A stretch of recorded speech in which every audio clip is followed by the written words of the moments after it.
brought to you by Palvi Agrico. पालवी ॲग्रिको, भारताचा पहिला AI तंत्रज्ञानावर आधारित B2B आणि B2C ई-कॉमर्स प्लॅटफॉर्म. शेतीसाठी जे काही लागणार थेट तुमच्या बांधावर पोहोचणार, मोबाईलच्या एका क्लिकवर.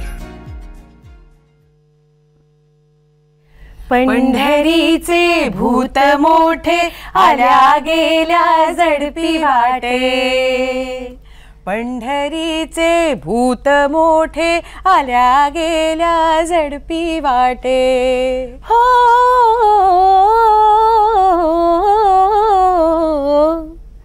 बहु खेचरीच रान बघ वेड होय मन.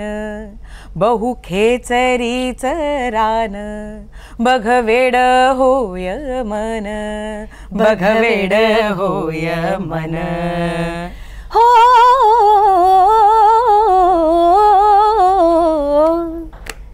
पंढरीचे भूत मोठे आल्या गेल्या झडपी वाटे. आल्या गेल्या झडपी वाटे. आल्या गेल्या झडपी वाटे. खरं तर मुंबईत चावडीमध्ये आधी तुमचं सगळ्यांचं स्वागत आहे. आणि ह्या टाळ्या आम्ही दिल्यात तरी पण देशातल्या, मी फक्त महाराष्ट्रातल्याच म्हणत नाही, देशातल्या प्रत्येक नाट्यगृहात सध्या संगीत देवबाभळी ह्या नाटकाचा प्रयोग लागला तर ह्या टाळ्या ह्या अशाच वाजत राहतात. आणि म्हणूनच संगीत देवबाभळी हे इतकं लोकांमध्ये लोकप्रिय झालं आहे, इतके लोक त्या नाटकाला जात आहेत. प्रयोग लागला की दुसऱ्या मिनिटाला हाऊसफुल होतोय.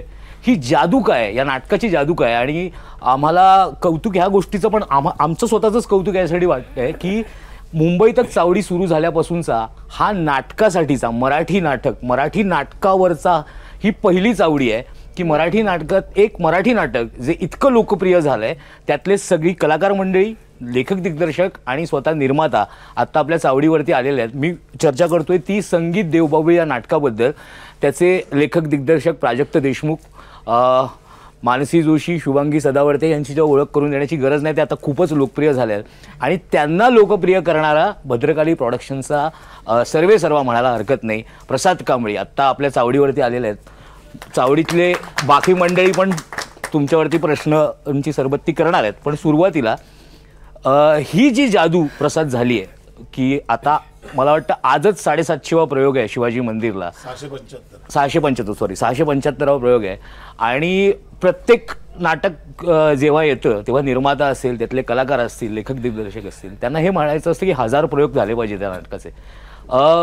काय आत्ताची सध्याची परिस्थिती की नाटकचा प्रयोग लागला की नाटक हाऊसफुल होतंय, काय जादू काय झाली ही नक्की?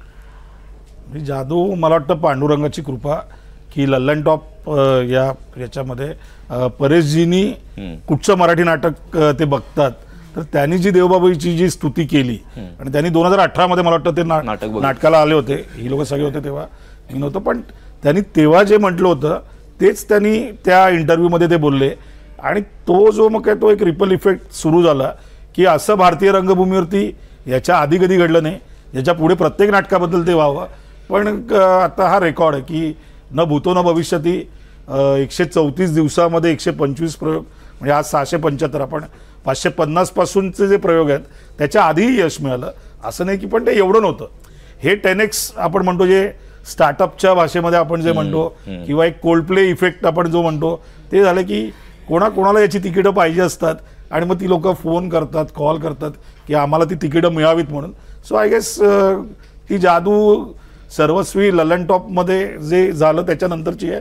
पण त्याच्या आधी मग भालचंद्र नेमाडे सर असतील, नसीरुद्दीन शाह असतील, डॉक्टर श्रीराम लागू, नाना पाटेकर, अमोल पालेकर, पंडित हरिप्रसाद चौरसिया, म्हणजे किती जण येऊन गेले आता, म्हणजे काही जणांची नावं राहतील याच्यामध्ये. पण या सगळ्यांनी आधी बघितलं होतं. पण नशीब आमचं चांगलं की ही कलाकृती नुसतं महाराष्ट्रीयन ऑडियन्स नाही, आता जर मला म्हणजे मी खूप अभिमानाने सांगू शकतो की प्रत्येक प्रयोगामध्ये एक 25 ते 30% हे नॉन महाराष्ट्रीयन लोक असतात. आणि मराठी भाषा आपण म्हणतो अभिजात भाषेचा दर्जा मिळण्याचं आणि हे मला व्हायचं, मला वाटतं ते एक जुळून आलेलं गणित आहे. मला वाटतं मला प्राजक्त तेच म्हणायचं आहे की जसं तू म्हणाला की ललन टॉपमध्ये परेश रावलनी असं म्हटलं, म्हणजे परेश रावलनी म्हटलं म्हणून पण असेल, पण म्हणजे ते नाटकच इतकं उत्तम आहे, परेश रावलनी म्हटलं म्हणून ऑडियन्स येते हे म्हणणं जरा या नाटकासाठी चुकीचं आहे. ते नाटकच इतकं सुंदर आहे, नाटकच इतकं सुंदर तू लिहिलं आहेस किंवा नाटकच इतकं सुंदर बांधलं आहेस, त्याच्यामुळे सुद्धा ती लोक येत आहेत. कदाचित थोडा उशीर झाला असेल त्यांना हे बघण्यासाठी असं पण म्हणूया. पण हे इतकं यश मिळेल कारण हे तुझं सर्वात पहिलं नाटक आहे व्यावसायिक तसं म्हणायला गेलं तर. आणि नाशिकवरनं दरमजल करत तू मुंबईत आला आणि मुंबईत येऊन बाहेरच्या माणसाला निर्माता मिळणं मराठी नाटकासाठी हे फार पहिले कठीण गोष्ट असते. आणि त्यात संगीत देवबाभळीसारखं नाटक, म्हणून तुला परत मागे घेऊन जायचंय की हा माणूस कुठे सापडला. याची एकांकिका आम्ही एका स्पर्धेसाठी आम्ही जेव्हा केली होती त्यानंतर एक नाट्य परिषदेच्या स्पर्धेचा प्रयोग होता आणि ज्यांनी संगीत केलं या नाटकाचा आनंद ओक, तो प्रसाद दादाच्या टचमध्ये होता की तो म्हटला की आम्ही तिथेच येतो आहे, तर तू नाटकाला येशील का. तर तो म्हणे मी येतो, पण काही कारणाने तसं बघायचं राहिलं, त्यांनी बघितलं नाही. पण शेवटचे एक 10 मिनटं त्यांनी बघितले आणि मग त्यानंतर आमचं बोलणं झालं. तर तो म्हणे मी शेवटचे 5 मिनिट बघू शकलो, तर तू मला परत एकदा त्याची गोष्ट 1-2 ओळीत मला त्याची काय गोष्ट आहे तू सांग. मी सांगितली, त्याला ती आवडली. तर तो मला म्हणाला की तू याचं 2 अंकी होऊ शकेल का. म्हटलं मी याचा दीर्घांकच लिहिलेला आहे, तो मी एडिट करून एकांकिका मी करत होतो. तर तो म्हणे की ठीक आहे, आपण अमुक 1 तारखेला श्रीकार जो मॅनेजर आहे श्रीकार कुलकर्णी, त्यांनी सांगितलं की तू याचा फॉलोअप घे, 25 तारखेला पर्यंत दे तू मला. म्हटलं ओके. आणि ते झालं. मग आता मी जवळपास 10-15 वर्ष मी एकांकिका दीर्घांक करतोय. तर असं प्रत्येक स्पर्धेनंतर असे खूप लोक भेटतात की आपण करू, हां मी तुला असे खूप जण असतात. त्यांचं इंटेन्शनही चांगलंच असेल आपण असं म्हणूया, ते काही जुळून येत नाही. तर मला वाटलं असंच एक झालेलं आहे, त्यामुळे मी काय त्याच्याकडे फार लक्ष तेव्हा दिलं नाही. 25 तारखेसाठी म्हणून मला 20 तारखेला फोन आला की तुला 25चं लक्ष दे ना. तर मी म्हटलं हा हे जरा गंभीर आहे प्रकरण. मग मी ते पुन्हा एकदा घेऊन बसलो आणि मी एक लेखकाच्या स्वभावधर्मानुसार 25 तारीख टळली माझ्याकडून आणि 28 तारखेला वगैरे मी तो पहिला ड्राफ्ट मी पाठवला. तो वाचला पण नाही मी तो मेल पाठवून दिला होता. आणि मग त्यांनी तो वाचला. त्याचे जे नेहमीची जे ब्रेनस्टॉर्मिंगसाठी तो ज्यांना पाठवतो, म्हणजे ताई असेल त्याची किंवा ह्या लोकांकडून त्यांनी जेव्हा फीडबॅक आले तेव्हा त्याच्या एक लक्षात आलं की हे काहीतरी वेगळं आहे. तर तो म्हणे आपण हे करूया. आणि मग त्याच्या सगळ्या तालमी, कारण याच्यातली मानसी एक जर सोडली तर आम्ही सगळे नाशिकचे होतो, त्याच्या तालमीसुद्धा आम्ही नाशिकला केल्या. आणि मग एक साधारण प्रयोग, पहिला जो प्रयोग होता शुभारंभाचा, त्याच्या आधी 15 दिवस आधी प्रसाददादांनी येऊन नाशिकला त्याचा एक रंगीत प्रयोग बघितला. त्याला मग मला वाटतं कॉन्फिडन्स आला. तोपर्यंत त्यांनी इकडे कदाचित सांगितलेलंही नसावं की बघितल्याशिवाय. आणि मग ते बघितलं. मग त्याला मला म्हणजे तू असं म्हणू शकतो की मला नाही जावं लागलं त्याच्याकडे, तोही माझ्याकडे आला नाही. आमची कुठेतरी मध्ये भेट झाली. आणि आज 8 वर्षानंतर, म्हणजे ही 8 वर्षापूर्वीची गोष्ट आहे, तर आत्ता 8 वर्षानंतर मी माझं दुसरं व्यावसायिक नाटक करतोय, जो तोच प्रोड्यूस करतोय. इथून मला त्याच्याच तालमीला जायचं. म्हणजे तुझा विठ्ठल तो आहे असं म्हणायला काय हरकत नाही. पण प्रसाद, त्या पर्टिक्युलरली व्यावसायिक दृष्टिकोन जेव्हा निर्माते, तू एक निर्माता आहे शेवटी, तू पैसा लावणार आहेस एखाद्या कलाकृतीमध्ये. हे नाटक येण्याचा जो काही काळ होता तेव्हा संगीत नाटक करायला कोणी इतकं फारसं धजावत नव्हतं. कारण जो काही निर्मिती मूल्य असतील किंवा त्याचा येणारा प्रतिसाद असेल, काय एवढं तुला जाणवलं त्याच्यामध्ये, काय एवढा विश्वास जाणवला? कारण की बाकी ठिकाणी तर संगीत नाटकं तेवढी चालत नव्हती, मुंबईत सुद्धा फार कमी प्रतिसाद मिळत होता. एवढा काय जाणवलं तुला त्याच्यात? हा चांगला प्रश्न आहे. ॲक्च्युली मला कोणी विचारलंच नाही एवढ्या वर्षात. मला संगीतामधलं काहीच समजत नाही. त्याच्यामुळे जे प्राजक्तांनी जे मला मेल केलं होतं ते स्क्रिप्ट होतं की जी प्रमाण भाषा नाही आहे. मी माझ्या जेव्हा दिदीला विचारलं की मराठीमध्ये नॉर्मली मी जी नाटकं केली होती, जी तुलाही माहिती असेल, सगळ्यांना माहिती आहे, जी भद्रकालीची जी मी नाटकं पुढे गेली होती, मग समुद्र असेल, शेखर कसलं असेल, याच्यामध्ये प्रमाण भाषेतली नाटकं आपण नॉर्मली करायचो. ही भाषाच वेगळी होती, जी आता ज्यांनी कोणी नाटक बघितलं असेल त्यांना सगळ्यांना माहिती आहे. आणि मला त्याच्यातलं जेव्हा तरी मला 1 लाईन सांगितली होती, ती 1 लाईन अशी होती की परत ते 2 स्त्रियांमधलं नाटक आहे, पण त्याच्यामध्ये खूप इंटरपर्सनल रिलेशनशिप आहे. अवली रखुमाई, रखुमाई तुकाराम, रखुमाई विठ्ठल, अवली विठ्ठल, अवली तुकाराम. सो हे जे काही आहे हे वर्षानुवर्ष घडत जाणारी गोष्ट होती. आणि ज्या पद्धतीचं त्यांनी लिहिलेलं होतं, म्हणजे मुळात अशा पद्धतीचं लिखाण बघून मी त्याला सांगितलं की बाबा आपण हे करूया, संगीताची जबाबदारी तुम्ही लोक घ्याल का. कारण मला आजही जर विचारलं, आणि मला वाटतं कुठेतरी ते एक असेल की मी त्या संगीत, आणि मला काहीतरी वेगळं करायचं होतं. मला जी नॉर्मल संगीत नाटकं होती, फय्याजताई मला म्हणाल होतं की तू जुनी संगीत नाटकं परत रिवाईव्ह कर. मी नॉर्मली ते करायचो नाही, आणि मला ते तसं नाटक नको होतं की बाबा नांदी, मी ती नाटकं चांगलीच आहेत. म्हणजे ते मराठी रंगभूमीचं भूषण आहे, पण म्हणजे जाऊन नांदी एक म्हटली, परत आलं, परत येऊन एक पद करून परत एक केला, अभिनय केला, जे आपण नॉर्मली बघितलं होतं. मग बाकीची जी नाटकं असतील, प्राजक्तचं याच्यात बसवण्यामागचं, म्हणजे आधी जेव्हा मी भेटलो नंतर, तर मी त्याला म्हटलं बा तू लाईव्ह म्युझिक असेल तर बोला नाही आपण पाहिजे तर रेकॉर्डिंग पण करूया. म्हणजे आनंद बोलला की अरे आपण ट्रॅकवरती करूया. तर तेव्हा माझी शुभांगीची काही ओळख नव्हती, पण आम्हाला एक कॉन्फिडन्स होता की जे हिनी केलं होतं, म्हणजे तो प्राजक्ताला पण होता, आनंदला पण होता, आणि त्याच्यातून ते नाटक पुढे घडत गेलं. आणि मला वाटतं माझं जे संगीताचं ज्ञान नाहीये ते मला कुठेतरी याला फायद्याचं ठरलं. पण ॲट द सेम टाइम जे प्राजक्तांनी लिहिलंय, म्हणजे आता ज्याने कोणी तीन प्रयोग बघतात त्याच्या खूप बिटवीन द लाईन्स आहेत. हे नाटक समजणं, आणि मला वाटतं की कुठेतरी ते टचवूड ती कुठेतरी मला वाटतं ती पुण्याही असेल की ते बिटवीन द लाईन्स समजून ते नाटक करणं. नाटक बघितल्यावरती तुम्हाला त्याचा कॅनव्हास समजतो, पण जे त्यांनी मेल केलेलं नाटक होतं, जे मी माझ्या बहिणीला पाठवलं होतं आणि मी वाचलं होतं, की त्याच्यामध्ये कुठेतरी त्याला जे अभिप्रेत आहे, म्हणजे ॲज अ रायटर डिरेक्टर त्यांनीच केलं, त्याच्यामुळे त्याला माहिती होतं की त्यांनी काय करणार आहे ते, आणि मी ते बघितलं नसल्यामुळे मला वाटतं कुठेतरी आणि त्याच्यामध्ये कन्व्हिक्शन, म्हणजे प्राजक्त खूप डाऊन टू अर्थ आहे, खूप इमोशनल आहे, आणि ॲट द सेम टाइम तो बंडखोर आहे. सो कुठेतरी मला वाटतं ती जी वेवलेंथ आहे ती आमची दोघांची, भले मग तो नाशिकचा असल्यामुळे मी मालवणाचा असल्यामुळे मला वाटतं कुठेतरी ती मॅच झाली. आणि मी जी काही नाटकं केली होती गेल्या म्हणजे पप्पा गेल्यावरच्या ज्या 10 वर्षामध्ये मी जी नाटकं केली होती, मग सुखांशी बांटो आम्ही असेल, बेचकी असेल, समुद्र असेल, तर ती नॉर्मली काहीतरी कौटुंबिक बॉक्स ऑफिस म्हणजे बॉक्स सेटमधली नाटकं नव्हती. ती मला वाटतं जरा थोडी चाकोरीच्या बाहेर जाऊन ती करणारी नाटक होती. जसं आता तो म्हणाला की करुणाष्टके आहे, तेही मराठी रंगभूमीवरचं, मग आपण नॉर्मली त्याला लेबल करतो हे संगीत नाटक आहे, हे विनोदी नाटक आहे, हे प्रायोगिक आहे, हे व्यावसायिक आहे. तर मला खूप जणांनी विचारलं होतं की अरे तू हे प्रायोगिक का नाही केलंस. म्हणजे याचा बाज जो होता, जे पहिलं आलं जेव्हा नाटक आलं होतं, लोकांना नाटकाचं नावही आवडलं नव्हतं की बाबा असं काय प्रसाद नाटक करताय. तर मला असं वाटतं की ज्यामध्ये तुमची कन्व्हिक्शन आहे की तुम्ही 100% तुम्ही जेव्हा देता तेव्हा त्याचा रिझल्ट कुठे ना कुठेतरी येतो. तो यायला जरा थोडा वेळ लागला आम्हाला, पण तो आला. दोघींना विचारायचं की प्रत्येक कलाकाराला वाटतंच ना की व्यावसायिक नाटक हे मिळायलाच पाहिजे, म्हणजे आपण एवढं जर काम करतो तर व्यावसायिक नाटक कोणीतरी यायलाच हवं.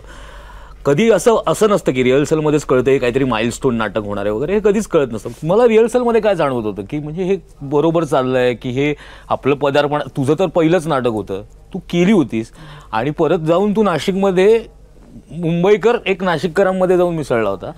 हे काय जाणवत होतं की हे जे काय चाललंय ते काय होणार आहे पुढे जाऊन. मला असं वाटतं मी आत्तापर्यंत जी नाटकं केलेली आहेत, एक ना आपण ओव्हर द टाईम जेव्हा काम करतो तेव्हा आपल्याला एक अंदाज आलेला असतो की एखादं नाटक आपल्याकडे आलं ते वाचून आपल्याला एक कुठेतरी आतमध्ये सिक्स सेन्स जाणवतो की हे छान नाटक आहे, ह्यात आपल्याला करायला खूप मजा येईल. आणि मला असं वाटतं की आत्तापर्यंत मला जर जी गोष्ट करायला मजा येते त्याला यश मॉनिटरी हे कुठे ना कुठेतरी मिळतं, किंवा अप्रिसिएशन मिळतं, किंवा त्याचं कन्व्हर्जन कुठेतरी चांगल्या गोष्टीमध्ये होतं पुढे.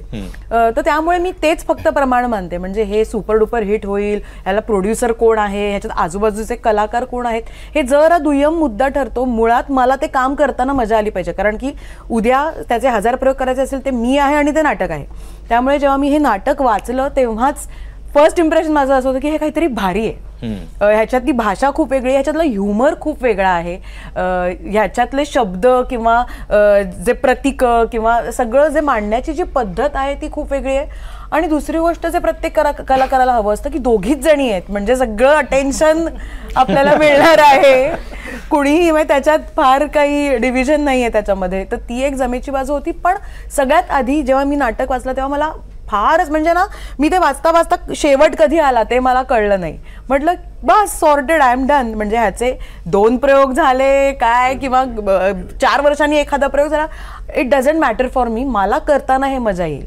तर तेच फक्त होतं आणि त्याच्यामुळे मी म्हटलं येस आपण खूप चांगला डिसिजन घेतलाय हे नाटक करण्याचा आणि परत संगीत नाटक, त्याच्यामुळे अजून काय हवं. हे नाटक जेव्हा एकांकिका असताना मला स्क्रिप्ट आली होती तेव्हा तर सगळ्यात आधी मी ते सगळे पेजेस बघितले, हे एवढं पाठ करायचं आहे, इथून सुरुवात झाली होती. आणि नंतर जेव्हा ते वाचत गेले ना मजा यायला लागली. पण मला हे एवढं कळत नव्हतं की हे काहीतरी वेगळं होईल.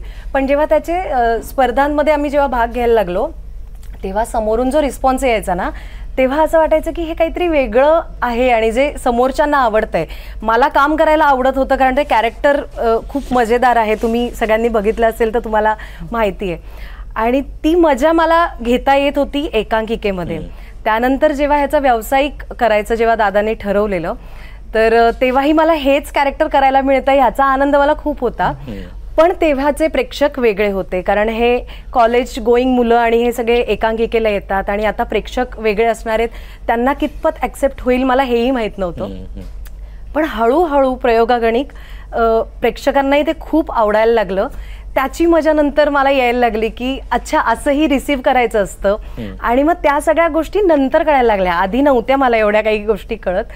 पण मजा यायला लागली तेव्हा कळलं की ओके हे लोकांनाही आवडतंय आणि आपण त्या पद्धतीने हे लोकांना देऊ शकतो छान नाटक. प्राजक्त, ह्याच्यातलं सर्वात प्लस पॉईंट आहे ह्याच्यातलं लाईव्ह गाणं. म्हणजे त्याच्यासाठी तर तुम्हाला कर्टन कॉल नंतर सांगावं लागतं लोकांना. हे आजही प्रयोग संपल्यानंतर दोघी येतात जे आता सुरुवातीला गाणं गायलं तेच गाणं गातात आणि प्रेक्षक परत थक्क होतात.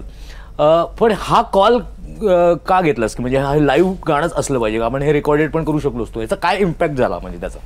त्याची दोन महत्त्वाची कारणं होती. पहिलं कारण तर आम्ही मुळातच हे जे मी हे 10 दीर्घांक हे नाटक जे लिहिलं ते एका कारणासाठी लिहिलं. रंगसंगीत एकांकिका स्पर्धा जी पुण्याला भरायची, जी फक्त संगीत एकांकिका स्पर्धेला वाहिलेली अशी आहे, जी थिएटर अकॅडमी ही महत्त्वाची संस्था ती स्पर्धा भरवायची.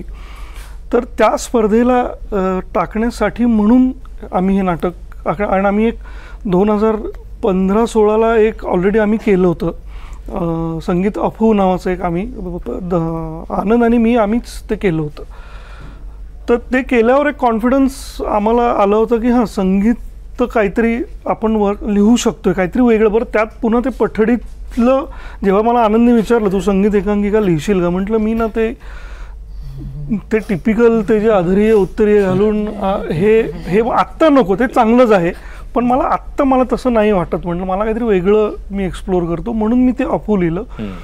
ते लिहिल्यानंतर त्याच्या तालमीमध्ये मला वाटतं 5 पुरुष मंडळी होती आणि 1 मुलगी होती. फक्त मुलगी तालमीला वेळेत यायची. म्हटलं मी पुढच्या वर्षी 2 मुलींचंच नाटक हे गमतीने झालं. पण मग ते कुठेतरी डोक्यात राहिलं आणि मी काहीतरी एका वेगळ्या विषयाच्या रिसर्चसाठी एका चित्रपट जो मी लिहिला आहे त्याच्या रिसर्चसाठी मी जेव्हा देहूला मी गेलो होतो तिथं, कारण मला आनंदचा तगादा सुरूच होता, तू कधी देतोय, तर मला काही विषय सुचत नव्हता. तर त्यावेळेस मी जेव्हा देहूला गेलो तेव्हा मला हे सगळं जुळून आलं आणि मला मग म्हटलं की हां आपण एक हा विषय, मग हे सगळं जुळून आलं आणि मग म्हटलं संगीतच करायचं आहे. तर आता वेळ कमी आहे, मी कथानक लिहितो, मी संवाद लिहितो, सगळं लिहितो. आता गाणी लिहायला, एक डायलॉग लिहायला किंवा सीन लिहायला जितका वेळ लागतो त्याच्यापेक्षा खूपच जास्त वेळ गाणी लिहायला लागतो. तर तिथे मग मला म्हणजे माझ्या मदतीला तुकोबा होते की त्यांनी लिहून ठेवलेलं आहे, मला फक्त उचलून ठेवायचं आहे. पण जसं जसं मी लिहित गेलो माझ्या लक्षात आलं की हा सगळा आवलीचा जो त्रागा आहे, तुकारामाबद्दलचा जो काही त्रागा आहे तो यासाठीच आहे की तुम्ही संसाराचं सगळं सोडून विठ्ठलाच्या मागे किंवा हे सगळं हे करता आहे, तर ते गाणी गाणार नाही जे त्यांनी विठ्ठलासाठी लिहून ठेवलेली. तिला काहीतरी तिचं व्हॉईस असणं गरजेचं आहे. मग मी माझी सगळी गाणी तिथे लिहिली आणि अशा पद्धतीने ते सगळं तयार झालं. आणि जेव्हा आम्ही ते करायचं ठरवलं तेव्हा तर मग ज्या पद्धतीने ते सगळं तयार झालं होतं, आम्ही जेव्हा जेव्हा स्पर्धेमध्ये ज्याचा उल्लेख शुभांगीने केला, आम्ही जेव्हा जेव्हा ते स्पर्धांमध्ये 5च स्पर्धांमध्ये आम्ही केलं, ही एक ज्या स्पर्धेला प्रसाददादांनी बघितलं ती सोडून अजून 5 ठिकाणी जेव्हा आम्ही केलं, सगळ्या ठिकाणी आम्हाला डिबार केलं. कारण आमची वेळ आमची पार झाली होती. त्यामुळे कारण अशा ठिकाणी कसं असतं आपल्या रेग्युलर विना संगीताच्या संगीत प्रधान नसलेल्या एकांकिका सहसा असतात, त्यामुळे त्याबरोबर एक 45 मिनिटात संपतात. आम्हाला माईक टेस्टिंगलाच एक 10-15 मिनटं जायचे, त्यामुळे आमचं 1 तासाच्या पुढे जायचं. तर त्यामुळे ते हे झालं. पण जेव्हा यांनी प्रसाददादाने ते विचारलं आणि मग आणि म्हणजे जो प्रश्न तो प्रसाददादाला विचारला आणि जो मला विचारला, त्या दोघांचंही मला वाटतं एक हे सांगणं गरजेचं आहे की ज्या पद्धतीचं थोडंसं बंडखोर विचाराचा तो आहे, तेही कुठेतरी कारण ह्या नाटकाच्या सक्सेसमध्ये आहे मला वाटतं. जे की आता तुझा प्रश्न जो मला आहे की संगीतच का, आजकालच्या व्यावसायिक रंगभूमीवर एक अलिखित काही ठोकताळे असतात. ते नाही केलं तर बरं असं जे म्हटलं जातं ते सगळं या नाटकात आम्ही करून बसलेलो आहे. बरोबर. म्हणजे स्त्री पात्र प्रोटोगॉनिस्ट असलेली नाटकं नको शक्यतो. ते स्त्री पात्र दोघी प्रोटोगॉनिस्ट स्त्री पात्र आहेत. संगीत नाटक आता आजकाल चालत नाही. संगीत नाटक आहे, चेहरे लागतात तरच नाटक चालतं. आमच्या बहुतांश लोकांची पहिली नाटकं आहे. लेखक दिग्दर्शक तरी किमान नावाजलेला असावं. माझं पहिलंच. तर जे करू नये असं आम्हाला सांगितलं होतं. आम्ही त्याची यादी केली आणि ते केल्यासारखं. हां, प्रसाद कांबळे आणि भद्रकालीचं एक सगळं संचित होतं.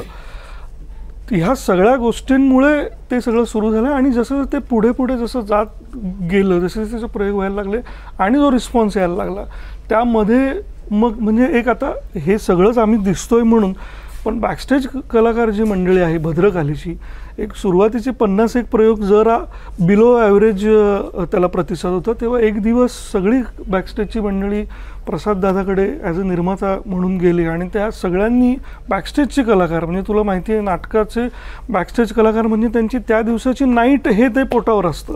ही लोक निर्मात्याला जाऊन सांगतात एका प्रयोगानंतर की प्रतिसाद जरी कमी असला, काही दिवस तू आम्हाला नाईट देऊ नको, पण हे नाटक बंद करू नको. क्या बात. मग जेव्हा निर्मात्याला असं वाटतं की माझी कलाकार जर माझे बॅकस्टेज कलाकारांना जर इतकं वाटत असेल या नाटकामध्ये, जर ते इन्व्हेस्टेड असतील तर माझी इन्व्हेस्टमेंट याच्यात वाढली पाहिजे सगळ्या पद्धतीची. आणि मग ते आम्ही कलाकार म्हणून आणि निर्माता म्हणून त्याने ते अजून रन करायचं ठरवलं आणि तो विश्वास सगळ्या समीक्षकांनी आणि प्रेक्षकांनी तो सार्थ ठरवला. तू आत्ता ते जे बॅकस्टेजचं म्हणाल असतं, मला असं वाटतं शुभंगी आणि मानसी तुम्ही हे सांगायला पाहिजे की काय असतो बॅकस्टेज, कारण की हे लोकांना कळू दे. दिसता तुम्ही दोघी जणी समोर, पण जे आम्ही पिठात बघितलंय किंवा बॅकस्टेजला बघितलंय हे लोकांना कळू दे, हे तुमच्याकडनं येऊ द्या. म्हणजे किती जण असतात तुमच्या मागे? आमच्या मागे साधारण आम्ही दोघी जरी असलो तरी टीम आहे 22 ते 25 जणांची. त्याच्यामध्ये सेट वाहणारे असतात 4-5 जण, प्रॉपर्टी आहे, मेकअप आहे. तर ते सगळे सुरुवातीपासून इन्व्हॉल्व्ह असतात ह्या सगळ्या ह्याच्यामध्ये. आणि प्रॉपर्टी देणं, आम्हाला आता घशाची काळजी घेणं, तर ते गरम पाणी घेऊन उभे असतात. आम्ही एंट्री आता आम्ही विंगेत येणार ना, बरोबर त्या वेळेला त्या सेकंडमध्ये ते ग्लास पुढे करणार आणि मी तो ग्लास त्यांच्या हातात ठेवून परत बाहेर जाणार. एवढं टाइम त्यांचं मॅनेजमेंट असतं. आणि आमच्या ज्या वस्तू असतात ना, जिथे परात असेल हिची म्हणा किंवा काही टोपली असेल माझी किंवा काय, ते बरोबर त्याच जागेवर असतं. कधीही असं होत नाही की आज विसरलो किंवा आज इकडचं नाही तिकडे ठेवलं गेलं, चुकून झालं, कधीच नाही. आणि आपण जर सेट बघतोय तो जी चूल आहे किंवा ज्या भाकऱ्या, आता खूप लोक आपल्याला विचारतात, पण तर हे सगळं म्हणजे आमचं जे मेकअप दादा आहे सचिन वारीक, तर त्यांनी तो डिव्हाइस शोधलाय आमच्यासाठी, किंवा तो धूर वगैरे जो म्हणजे सगळं जे कलेक्टिव्ह एक दिसतं ना आपल्याला की एक सगळं खरं भासतं, तर हे सगळं त्यांचं इनपुट आहे. म्हणजे आम्ही सुरुवातीला जेव्हा रिहर्सल करायचो तेव्हा आम्ही माईम करायचो, तर रिहर्सल बघताना हे यांच्यात कुजबूज झाले आणि ते म्हणाले की अरे आम्ही करून देतो ना तुम्हाला, तुम्ही ते माईम नका करू, घाण दिसतं वगैरे. आणि ते इतकी इन्व्हॉल्वमेंट सुरुवातीपासून त्यांची होती. एवढंच नाही तर ते प्रयोग बघायचे येऊन विंगेत आणि ढसाढसा रडायचे. म्हणजे ते इतकं पर्सनलाइज एक्सपिरियन्स होता प्रत्येकासाठी.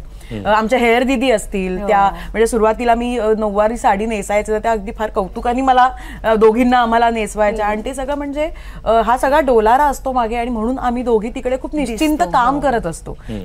कुठेही दौरा वगैरे असेल, काही असेल, नेहमीच्या सुखसोयी आपल्याला उपलब्ध नसतील, पण हे सगळे जण असतात एका टीम मेंबर सारखे असतात, सांभाळून घेणारे असतात. त्याच्यामुळे आम्ही तिथे तो प्रयोग यशस्वीपणे लोकांसमोर आणू शकतो.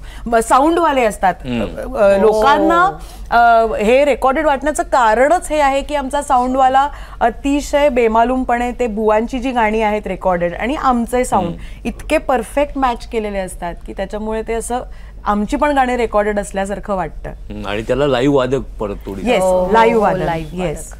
पण जसं तू म्हणाला की सुरुवातीला हे थोडंसं घेणं लोकांना किंवा इंडस्ट्रीतल्या लोकांना हे कितपत घेणं हे नावापासूनच सुरुवात झाली. तूच पण म्हणालास हे असे ठोकताळे काय आहेत, म्हणजे तू नाटकाशी इतका जोडल्या गेलेला आहेस, हे असे ठोकताळे काय आहेत की म्हणजे अशा प्रकारचं नाव नसावं किंवा असं संगीत नाटक नसावं किंवा दिवाणखान्यातलं नाटक नसावं, हे ठोकताळे काय आहेत, हे का तोडत नाही तू?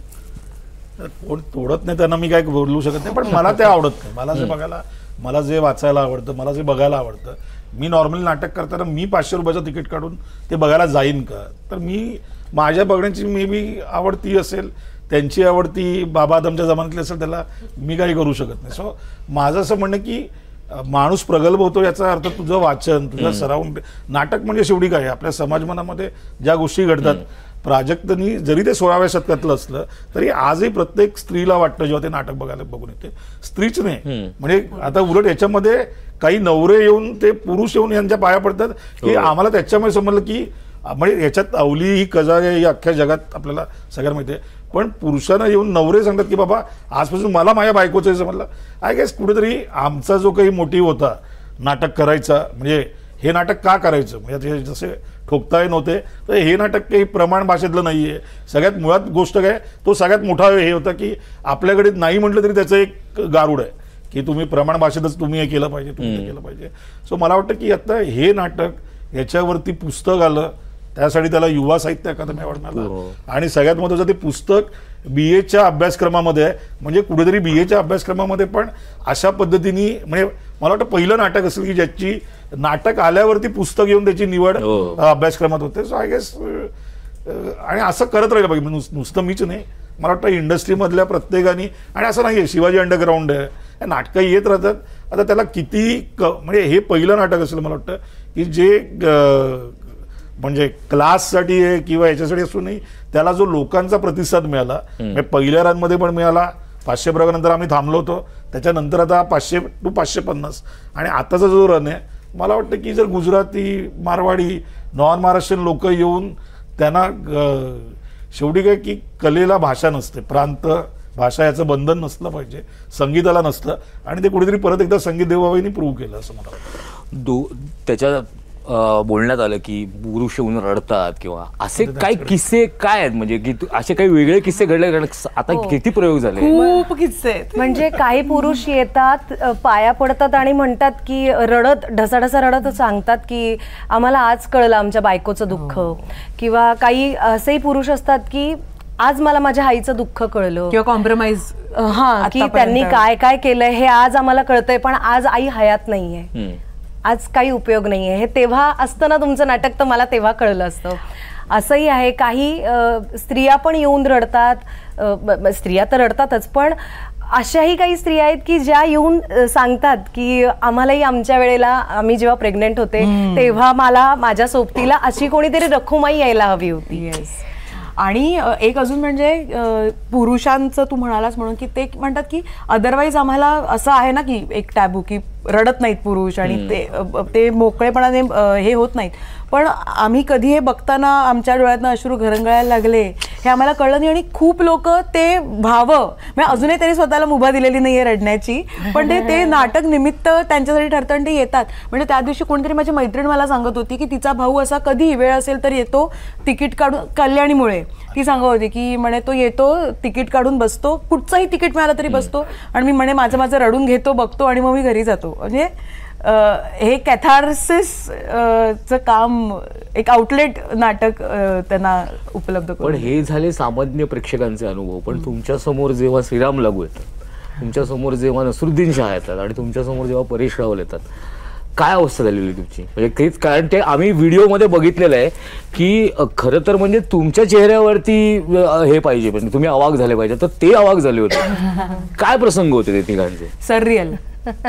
बोलती पण सर रिअल म्हणजे अजूनही आम्हाला विश्वास नाही बसत की व्हिडिओ आहे पुरावा म्हणून आम्ही विश्वास बघतो, हा, ठेवतोय. तेव्हा लक्षात येतं.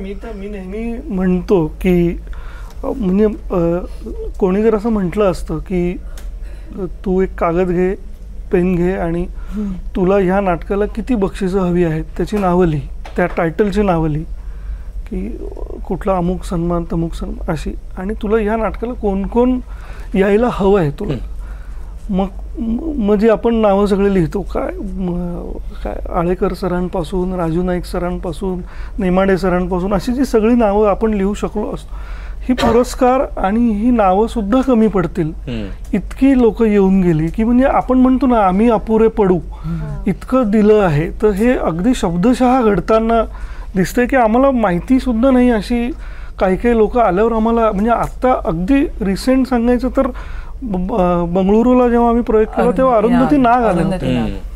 तर आता ही अशी मंडळी येऊन जेव्हा बोलतात, आता ह्यात तू लागूजींचं विचारलं तर श्रीराम लागू अगदी त्यांच्या शेवटच्या याच्यामध्ये आलं होतं, तेव्हा त्यांना फार बोलता येत नव्हतं ते, पण तरी येऊन बसायचे ते अनेक नाटकांना, ते 2-3 नाटकांना गेले होते. तर देवबाभळीला आले तेव्हा शेवटी आम्ही सगळे खाली आलो, त्यांना भेटलो, तर तो म्हणजे मला इतका आनंद होता. त्यांचा तसा फोटो आहे म्हणून मला ही म्हटले तसा विश्वास बसतो.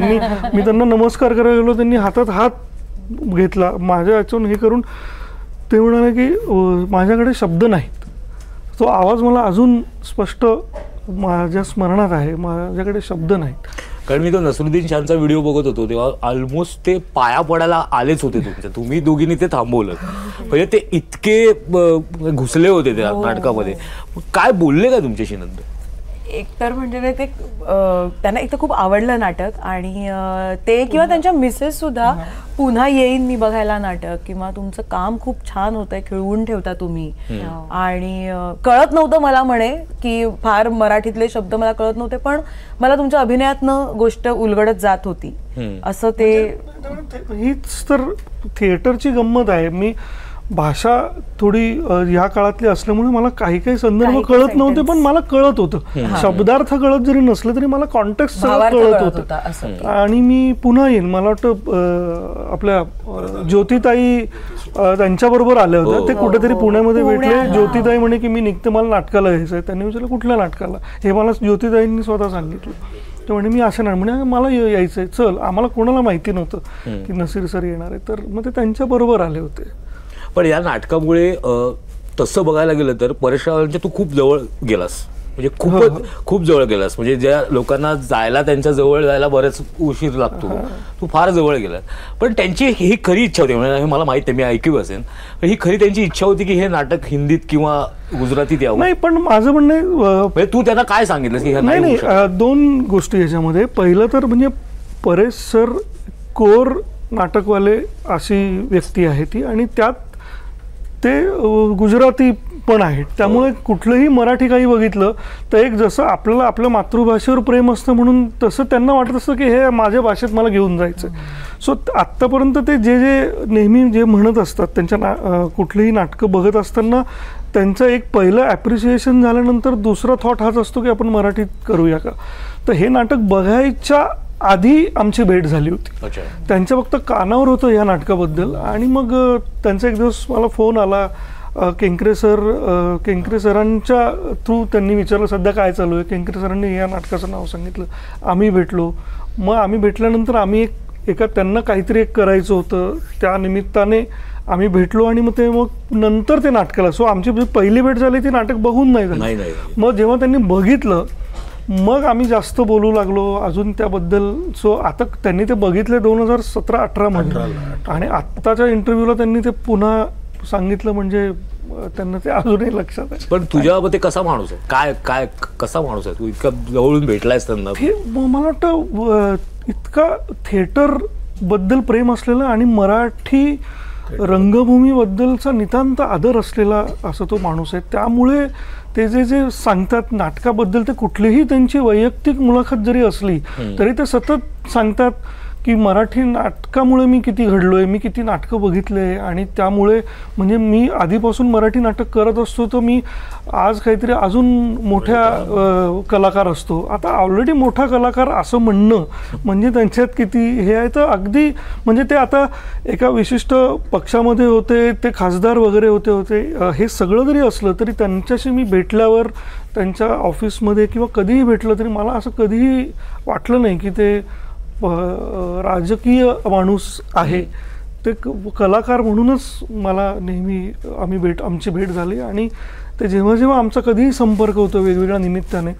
आता मागे मी आता एक तो राजहंस एक नावाचं नाटक मी करतो, ज्याच्यात मी काम करतो, प्रायोगिक नाटक आहे. तर मधल्या काळामध्ये ते जेव्हा नॅशनल स्कूल ऑफ ड्रामाचे चेअरमन जेव्हा होते तेव्हा त्यांनी मला आवर्जून विचारलं की हे नाटकाचं मी खूप ऐकतोय, मला यायचं आहे, पण हे तू भारंगमला हा केलेलं आहे का? म्हटलं नाही केलं. म्हणे मी तू तिथे ते सादर कर. आता भारंगमला तुमचं सिलेक्शन होणं ही मोठी गोष्ट आहे, पण त्यांना ज्या सो त्यांचं माझं म्हणणं आहे नाटकाचा कलाकार म्हणून किंवा रंगभूमीवर काय चालू आहे त्यांच्यासुद्धा आणि त्यांच्या आजूबाजूच्या रंगभूमीवर सुद्धा आणि मराठी रंगभूमीवर याच्यावर त्यांचं सतत लक्ष असतं. संगीत आणि अभंगातून इतक्या अलगदपणे हे नाटक पुढे नेतं की प्रेक्षकाला वाटतं की हे सगळं थांबूच नाही. पण सभागृहातून बाहेर पडताना तुमचा दोघींचा आवाज हा कानात घुमत असतो. तुमच्या दोघींसाठी माझा हा प्रश्न आहे की तुम्ही मूळ गीतकार होतात, गात होतात आधीपासून की ॲक्टिंगमध्ये आधीपासून इंटरेस्ट होता? नाही, मी BA म्युझिक केलं आहे. ॲक्टिंगचा माझा काही संबंध नव्हता.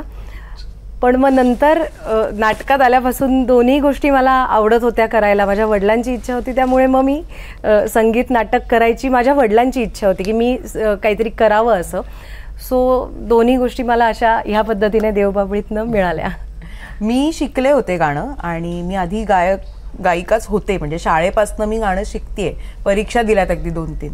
पण मला असं काही म्हणजे माझा कल असा क्लासिकल पूर्ण ते ख्याल गायकी वगैरे असा कधी नव्हता. आणि माझं मेन टेम्परामेंट हे ॲक्टरचं होतं. म्हणजे मी लहानपणापासनं एक तो ॲक्टरचं एक हे असं ना की हे असं आणि मग ते ऑब्झर्वेशन लोकांचं ऑब्झर्वेशन आणि हे मी कसं बोलेन वगैरे हे एक सतत सुरू असायचं. आणि कुठेतरी असं होतं की एकदा मी कॉलेजमध्ये गेल्यावर मी हेच परस्यू करणार आणि मग मी नाटकाकडे वळले. पण सुदैवाने मला सुरुवातीपासून संगीत नाटकच मिळत गेली. म्हणजे माझं पहिलं नाटक अथर्व थिएटरचं लग्न कल्लोळ, तर ते आणि तिकडनं मग जादू तेरी नजर सुयोगचं म्हणजे सगळी संगीत नाटकंच मिळत गेली. मग चेतन दत्तारांबरोबर मी गिरीबाला आणि असं सगळी. तर त्यामुळे माझा तोच बेस तयार होत गेला.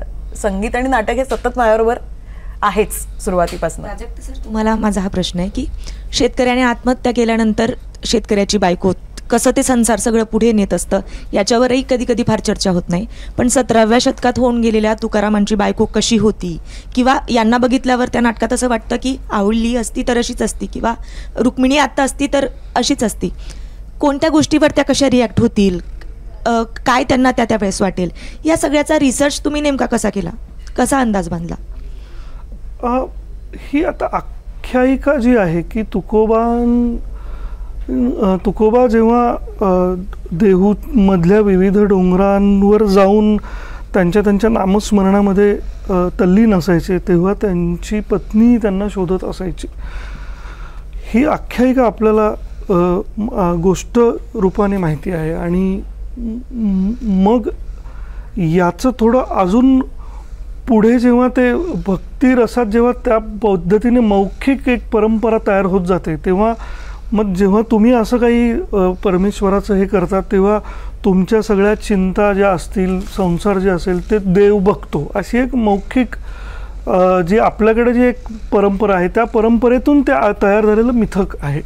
सो याच्यात मग त्याच्या पायातला काटा जो आहे तो पांडुरंगाने काढला असं एक मिथक तयार झालं, अशी एक मौखिक एक कथा तयार झाली.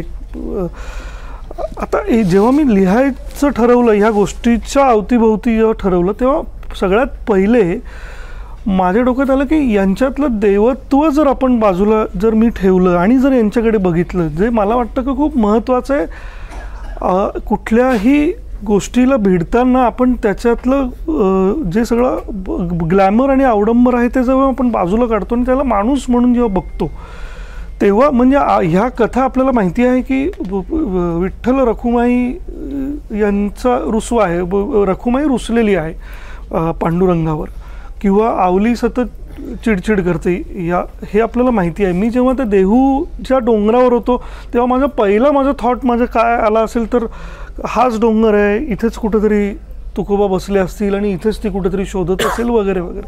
तर त्यावेळेस माझ्या डोक्यात कल्पना आली की आता जर ही रुसलेली रखुमाई जी आहे तिला जर कोणी येऊन सांगितलं की आता ती रखुमाई आहे हा भाग आपण तुर्तच बाजूला ठेवूया, पण एक नवरा बायको आहे ज्याच्यातली एक पत्नी तिच्या नवऱ्यावर रुसलेली आहे आणि तिला जर कोणी त्रयस्थ माणसाने सांगितलं की तू ज्या नवऱ्यावर रुसलेली आहेस तो नवरा आत्ता मगाशी मी त्याला बघितलं तो कुठल्या तरी एका बाईच्या पायातला काटा काढत होता, आता मग तिची काय रिॲक्शन असेल.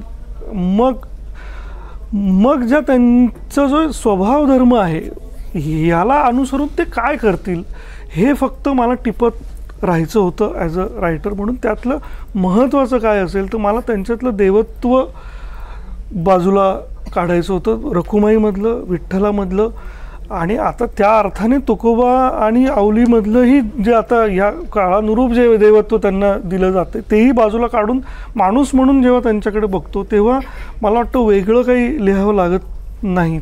ते ज्या पद्धतीने माणूस रिॲक्ट होईल तसं रिॲक्शन काय असेल ते मी बघत गेलो आणि फक्त आहेत त्या गोष्टीला तपासत गेलो की हे आपण योग्य लाईनवर आहोत का. या नाटकातला एक अगदी अंगावर काटे आणणारा तो सीन आहे की ज्यात ती आवली डोंगरावर तुकोबांना शोधत हिंडत असते, भाकरी तिच्या हातात असते, प्रेग्नंट असते ती, तिच्या पायात बाभळीचा काटा रुततो आणि ती पोटावरच पडते. खूप बघताना ते अक्षरशः अंगावर काटे येतात, हादरल्यासारखं होतं, धडधड वाटते. हे नेमकं कसं तुम्ही लिहिलं? म्हणजे आधीपासून डोक्यात होतं की असं काहीतरी खिळवणारं, हादरवणारं असं काहीतरी आपल्याला ॲड करायचं आहे की शोधत शोधत ते फ्लोमध्ये येत गेलं? आता हे असं आता चला आपण हादरवणारं लिहू असं नाही कधी कोणीच लिहित. त्याच्यातली गोष्ट आपल्याला महत्त्वाची असते. आधी लेखक फ्रंट सीटवर असतो, नाटक लिहून होतं, त्याला हवं तसं तो लिहितो, त्याला जे जे हवं आहे तेच तो लिहितो, जे नको आहे ते हळूहळू छाटत जातो. ते झाल्यानंतर तो बाजूला होतो आणि दिग्दर्शक म्हणतो आता मी गाडी चालवतो, आणि मग दिग्दर्शक ते पुढे घेतो आणि मग दिग्दर्शकाला वाटतं की हे फक्त आहो आहो जे लिहिलं आहे हे मला वाटतं आता ती जंगलात शोधत असेल तर ती अशी इथून इथे जाईल, आणि मग हे सगळं गोष्ट ठरवलेली असते. आणि जेव्हा आपण एखादी गोष्ट लिहितो, म्हणजे नाटक म्हण किंवा चित्रपटाचं हे म्हण, हे एक तंत्र आहे, हे फक्त भावनेपुरतं नाही आहे, याच्यामध्ये तितकंच व्याकरण महत्त्वाचं असतं. ते व्याकरण आणि हे जेव्हा आपण योग्य दोन्ही यांनी ते समतोल साधतो तेव्हा मला वाटतं तो संभ्रम तयार होतो की नेमकं कसं सुचलं. आणि याचं म्हणजे एखाद्या कुठल्याही म्हणजे लेखकाला किंवा कवीला सगळ्यात अवघड आणि म्हणजे सॉरी टू से पण नावडणारा प्रश्न आहे की कसं सुचलं. तरी मी प्रयत्न केला. हे नाटक लिहिताना, ॲक्टिंग करताना, गाताना आणि प्रोड्यूस करताना सगळ्यात चॅलेंजिंग काय वाटलं तुम्हाला चौघांना? सस्टेन करणं. म्हणजे माझ्याकडनं मी ॲक्टर म्हणून सांगते, हे जे इम्पॅक्ट आहे किंवा हे रोज आम्ही जे करतो, काय होतं ना की आता म्हणजे रोजचे प्रयोग चालू आहेत तर ते कुठेतरी यांत्रिक होऊन जातं. तर ते तसंच टवटवीत ठेवणं हे एक ॲक्टर म्हणून म्हणजे माझं चॅलेंज मी सांगितलं. यांची तर आहेतच चॅलेंजेस, म्हणजे ती तर सगळ्यात मोठी चॅलेंजेस आहेत. चॅलेंज असे पण कुठचंही आपण जेव्हा बिझनेस करतो त्याच्यामध्ये चॅलेंजेस असतात. सो मला वाटतं की जेव्हा संगीत देवबाबा नाटक करायचा मी विचार केला तेव्हाच ते माझ्यासाठी एक चॅलेंज होतं. आपण डे टू डेमध्ये रोजचे प्रयोग आहेत. आता समजा मध्ये शुभांगी आजारी पडली होती, सो तेव्हा होतं कधीतरी मानसीचा प्रॉब्लेम होऊ शकतो, किंवा कधी कधी आधीचा जो काही पिरियड होता, आधीचा जो काही इरा होता, पॅन्डेमिक होतं, कोविडमध्ये त्याच्यानंतर प्रयोग थांबून परत सुरू झालं होतं. सो रेग्युलरली आणि नाटक आणि चित्रपटामध्ये वेगळा फरक आहे की नाटक तुम्हाला रोज करायचं असतं. म्हणजे आजही रात्री आमचा प्रयोग आहे, पण चित्रपटाचा तुम्ही एक 3 महिने केलं, 6 महिने केलं, तो विषय तिकडे बंद होऊन जातो आणि तो रिलीज होतो. सो ही रेग्युलर रोज एक नवीन प्रयोग होतो. नवीन प्रयोगामध्ये त्यांनाच जास्त सस्टेन करावं लागतं. हे प्राजक्त आणि आम्ही बॅकस्टेजला असतो, सो त्यांना ते रोज जाऊन तेच म्हणजे त्यांना त्यांच्या याच्यातून म्हणजे मानसीला रखुबाईच्या याच्यामध्ये आणि हिला शुभांगीला आवलीच्या याच्यामध्ये तो जो काही परकाया प्रवेश करायचा असतो त्या दोघींना रोज करावा लागतो. सो सस्टेन करणं किंवा चॅलेंज हे त्या दोघींचं असतं, त्यांना करावं लागतं. प्रयोग लावण्याचं जे चॅलेंज आहे ते कदाचित मला वाटतं मी माझ्या टीमबरोबर माझ्या मॅनेजमेंटबरोबर ते मी करत असतो, त्याच्यामध्ये टचवूड ते आम्ही करत चाललो. मला असं वाटतं की शेकडो वर्ष लोक पंढरपूरला जातात आणि म्हणतात की पांडुरंगाला जाऊन आलो, असं कोणी म्हणत नाही की विठ्ठल रुक्मिणीला जाऊन आलो. किंवा गाथा जेव्हा तुकारामांचे आठवण येते त्याला गाथा तरलेली गोष्ट सगळेजण सांगतात, पण आवलीची गोष्ट जनरली कोणी सांगत नाही. फार फार तर त्या चित्रामध्ये ते वैकुंठ गमनाला चाललेत आणि खाली ती शोक करते एवढंच दिसतं, त्याच्या पलीकडे काही फार त्यांची कधी म्हणजे उल्लेख होत नाही.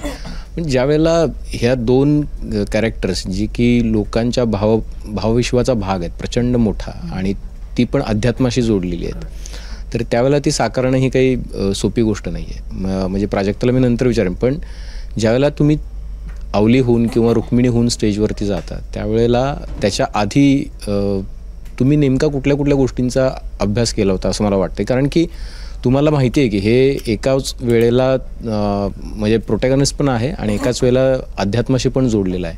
ते तुम्हाला म्हणजे इतक्या समांतर लेवलला ठेवायचं की भावनांना पण धक्का नाही लागला पाहिजे, पण तुम्हाला जे सांगायचं ते पोचलंही पाहिजे. तर तुम्हाला काय वाटतं की हे चॅलेंज जे होतं ते कसं तुमच्यासाठी वेगळं होतं? मला वाटतं मगाशीच प्राजक्तांनीच याचं अर्ध उत्तर दिलेलं आहे. ते जेव्हा त्यांनी ही पात्र लिहिली तेव्हाच त्यांनी लिहिताना त्याच्यातलं देवत्व बाजूला काढलं होतं आणि तेच त्यांनी ब्रीफ आम्हालाही दिलं की म्हणजे मला, कारण आवली तरी सामान्य आहे, तुकारामांची बायको आहे, पण ती एक व्यक्ती म्हणून सामान्य माणूस म्हणून आपण तिच्याकडे बघतो. पण रखुमाई आणि विठ्ठलाची बायको, तर तुम्हाला की ते असं तू बघूच नकोस, ती एक स्त्री आहे जिच्या नवऱ्यानी दुसऱ्या बाईच्या पायातला काटा काढलेला आहे आणि ती रुसलेली आहे, हेच डोक्यात ठेव आणि अशी सामोरी जा त्या सगळ्या वाक्यांना. तर त्यामुळे ते फक्त काय होतं की एक पॉइज ठेव की बाबा ती कोणीतरी ऑथॉरिटेटिव्ह बाई आहे, ते वाक्यांमध्येच आहे. आणि म्हणजे मला काही असं त्याच्यात वेगळं आणखीन करायची गरज नाही वाटत. म्हणजे एक तिची काळजी घेणारी एक बाई कोणीतरी आहे आणि एक भांडले जरी असले नवऱ्याबरोबर तरी एक त्याच्यावरती प्रेम आहे आणि बघायचे की बाबा काय म्हणजे ह्यांचं नातं जे आहे भक्त आणि हे काय आहे नेमकं, तर ती बघायला आलेली आहे. तर ते सगळं डोक्यात ठेवून ती वाक्य घे, तर त्याच्यामध्येच ते सगळं काम झालं, त्या ब्रीफमध्येच सगळं काम झालं. इनफॅक्ट आणि मला प्राजक्ता दादाने जेव्हा स्क्रिप्ट दिली होती तेव्हा मला सांगितलं होतं की ही स्क्रिप्ट आणि ह्याचप्रमाणे सगळं कर, बाकी दुसरं काही बघायला जाऊ नकोस की आवली कशी होती आणि त्यांच्या बाबतीत असं जास्त काही लिहिलेलं नाही आहे किंवा तुला जास्त कुठे मिळणार नाही. सो तू एवढंच हे लिहिलेलं आहे त्याप्रमाणेच करायला जाय आणि एक सामान्य बाई आहे जिचा घरात कसा वावर असायला पाहिजे हे तू त्या गोष्टी फक्त तू ऑब्झर्वेशन ठेव. जे गावाकडच्या बायका असतात पदर डोक्यावर घेणं किंवा प्रेग्नेंट बायका ज्या असतात त्या उठबस कशा करतात ह्या सगळ्या गोष्टींवर फक्त मला बघायला सांगितलेलं आणि ते ऑब्झर्वेशनने थोडं थोडं मला असं वाटतंय की दादा म्हणेल आता होतंय किंवा काय, पण प्रेक्षकांना आवडतंय तर मला असं वाटतंय की दादाही हो म्हणेलच की करतेस बरं. म्हणजे मगाशी तू बोललास त्याच्याबद्दल की कशी ती प्रोसेस होती लिहिण्याची वगैरे, पण जनरली लोक वाचतात ना की याच्यामध्ये असं लिहिलेलं आहे की आता त्याच्याबद्दल एवढं साहित्य उपलब्ध आहे. म्हणजे तुकारामांबद्दल आणि पांडुरंगाबद्दल शेकडो पद्धतीचं साहित्य उपलब्ध आहे, म्हणजे वेगवेगळ्या भाषांमध्ये पण आहे. पण मला असं वाटतं की तुकाराम नावाचं जे कविता संग्रह आहे यांचा नेमाड्यांचा, त्याच्यामध्ये एक रुक्मिणीची स्वतःची एक कविता आहे म्हणजे तिच्याबद्दलची लिहिली, त्यांची एका ते तुकाराममध्येच आहे मला वाटतं. तर ती पण एक तशाच पद्धतीची आहे की कुठे गेला तुका. अच्छा हां ती कोलटकरांची वामांगी कुठे गेला तुका. तर त्याच्यामध्ये तो थोडासा एक हे आलेला आहे, रेफरन्स आलेला आहे की एलिमेंट आलेला आहे. मला वाटतं तेवढाच एक एलिमेंट आत्तापर्यंत सापडतो की प्रोटॅगनिस्ट म्हणून जो काही आलेला आहे तो. ज्यावेळेला तुला असं का वाटलं की या पद्धतीने एक नाटक लिहिलं गेलं पाहिजे, देवांमध्ये सुद्धा माणसं आहेत आणि किंवा त्यांचं देवत्व बाजूला काढून आणि त्या दोन महिला ज्या आहेत त्यांच्याबद्दल लिहिलं गेलं पाहिजे. कारण लोकांनी जनरली आत्तापर्यंत लिहिताना तुकारामांवर लिहिलं आहे, पांडुरंगावरती लिहिलं आहे आणि हा एक वेगळा थॉट आहे म्हणून मी हा प्रश्न विचारलो. मला असं वाटतं की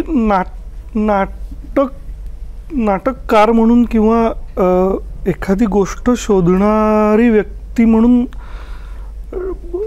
जास्त शक्यता कुठे आहे नाट्याच्या ह्या आपण शोधत असतो, जो कोण असतो तो लिहिणारा. आणि मला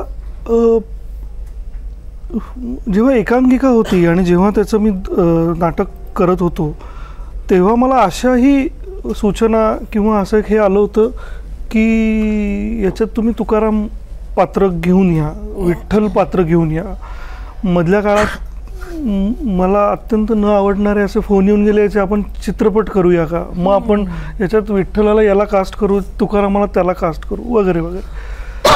तर मुळातच जेव्हा ही पात्र आपण जर आणली, ही तुकाराम आणि विठ्ठल ही जी दोन पात्र आहे, ही जी दोन व्यक्तिमत्व आहे, ही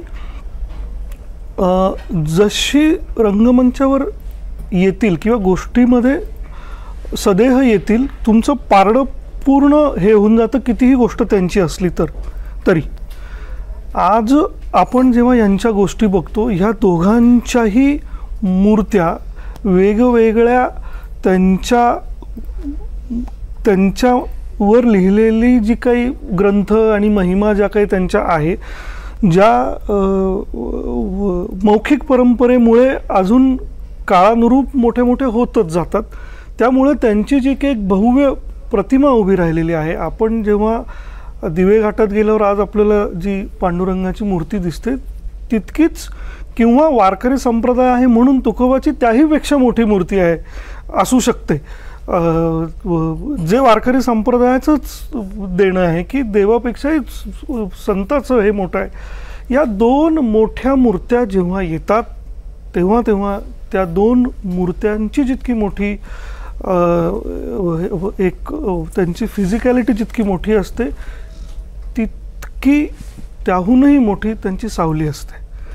आणि त्या सावलीमध्ये नेहमी काही गोष्टी झाकोळल्या जातात. ज्याच्यामुळे ही मूर्ती मोठी झाली, त्या मूर्ती घडवणाऱ्या त्यांच्या ज्या जोडीदारणी आहेत त्या सावलीमध्ये उभ्या आहेत.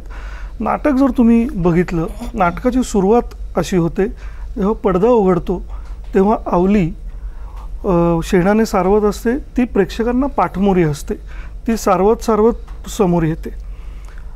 आणि रखुमाईचा जेव्हा प्रवेश आहे, रखुमाईचा प्रवेश जेव्हा आपण बघतो, रखुमाईवर एक प्रकाश येतो तेव्हा रखुमाई पाठमोरी असते आणि तिचं गाणं सुरू होतं. आता ती भाषा पटकन कळते लोकांना म्हणून मी त्या भाषेत सांगतो. हा जर कॅमेरा असता तर तो राऊंड ट्रॉलीने मी तुकारामाकडून मी आवलीकडे गेलो असतो किंवा पांडुरंगाकडून मी हे गेलो असतो. तर माझं म्हणणंच ते आहे, तुम्ही ही बाजू बघितलेली आहे, आता ही बाजू बघा म्हणून त्या पाठमोऱ्याच्या समोर जातात आणि त्यांचं सांगतात येतात. आता अनेक जण बघताना त्यांचं एक इंटरप्रिटेशन घेतात, ज्याला हरकत नाही आहे. त्यासाठीच कलाकृती असते की ही माझी कला, आता तुम्ही it is free to interpret. Rakhumai तिथे पांडुरंगाने सांगितलंय म्हणून गेलेली नाही आहे. रखुमाई तिला कोणीतरी हे कळलं की काटा काढला म्हणून ती बघायला गेली की ही कोण व्यक्ती आहे. आणि तिथं गेल्यावर जेव्हा तिच्या हळूहळू लक्षात येतं की मला राग माझा हळूहळू निवळायला लागला आहे, मला पांडुरंगाची बाजू कळवायला लागली आहे, असं जेव्हा तिला जाणवतं तेव्हा ती एका रागाने म्हणते की माझ्या लक्षात येते तुम्हीच मला पाठवलं आहे इथे. जे आपण म्हणतो ना की हे तूच घडवून आणलेलं आहे, तर तूच घडवून आणलेलं आहे म्हणजे ते त्यांनी काही खरोखर घडवून आणलेलं नसतं, एक आपण एक इंटरप्रिट करतो. सो या मागचं म्हणण्यामागचा उद्देश तो आहे की हे बरोबर आहे, हे बहुतेक तुम्हीच सगळा खेळ चालवला आहे. तर ती तिच्या स्व इच्छेने तिथे गेलेली आहे आणि ती ते सगळं बघते आहे. आणि म्हणून ही ह्या दोघींची कथा आहे, ह्या दोघींची बाजू कळावी म्हणून ही आहे. आणि त्यामुळे जेव्हा नाटक संपतं तेव्हा कधी कधी असं होतं, नाटक संपल्यावर लोक इतके भावनेच्या त्या टोकाला पोहोचलेले असतात की त्यांना काय करावं, काय म्हणावं, टाळ्यांच्या पुढे जाऊन काय म्हणावं सुचत नाही. आणि आपल्या व्यवस्थेने ती सोय दिलेली नाही, तो जय जयकार दिलेला नाही. आवलीचा जय जयकार कसा करावा त्यांना माहिती नाही, रखुमाईचा जय जयकार कसा करावा म्हणून हे आज व्यवस्थेने सांगितलेलं नाही आपल्याला. त्यामुळे जेव्हा पडदा उघडतो ते भावनेच्या भरात जेव्हा उभे राहून टाळ्या वाजवतात, स्टँडिंग ओवेशन देतात, तेव्हा त्यांच्या मुखातून निघतं की पुंडलिक वरदे हरी विठ्ठल श्री ज्ञानदेव तुकाराम. खरं तर तुम्ही कोणाची गोष्ट पाहिली, तुम्ही पुन्हा त्यांचाच जय जयकार करताय. तो करू नये असं माझं म्हणणं नाही आहे, पण माझं म्हणणं आहे की व्यवस्था कशी तयार झाली बघा. तुमच्याकडे जय जयकाराला सुद्धा काही नाही आहे, सुचत सुद्धा नाही आहे तुम्हाला. सो असं उत्तर सुद्धा भारावून टाकणार होतं ॲक्च्युली, पण थोडंसं लाईट म्हटलं. भीती वाटत नाही का कधी सारखं खतरो के खिलाडी आपण कशाला व्हायचं? वा वा, हे मला आवडलं.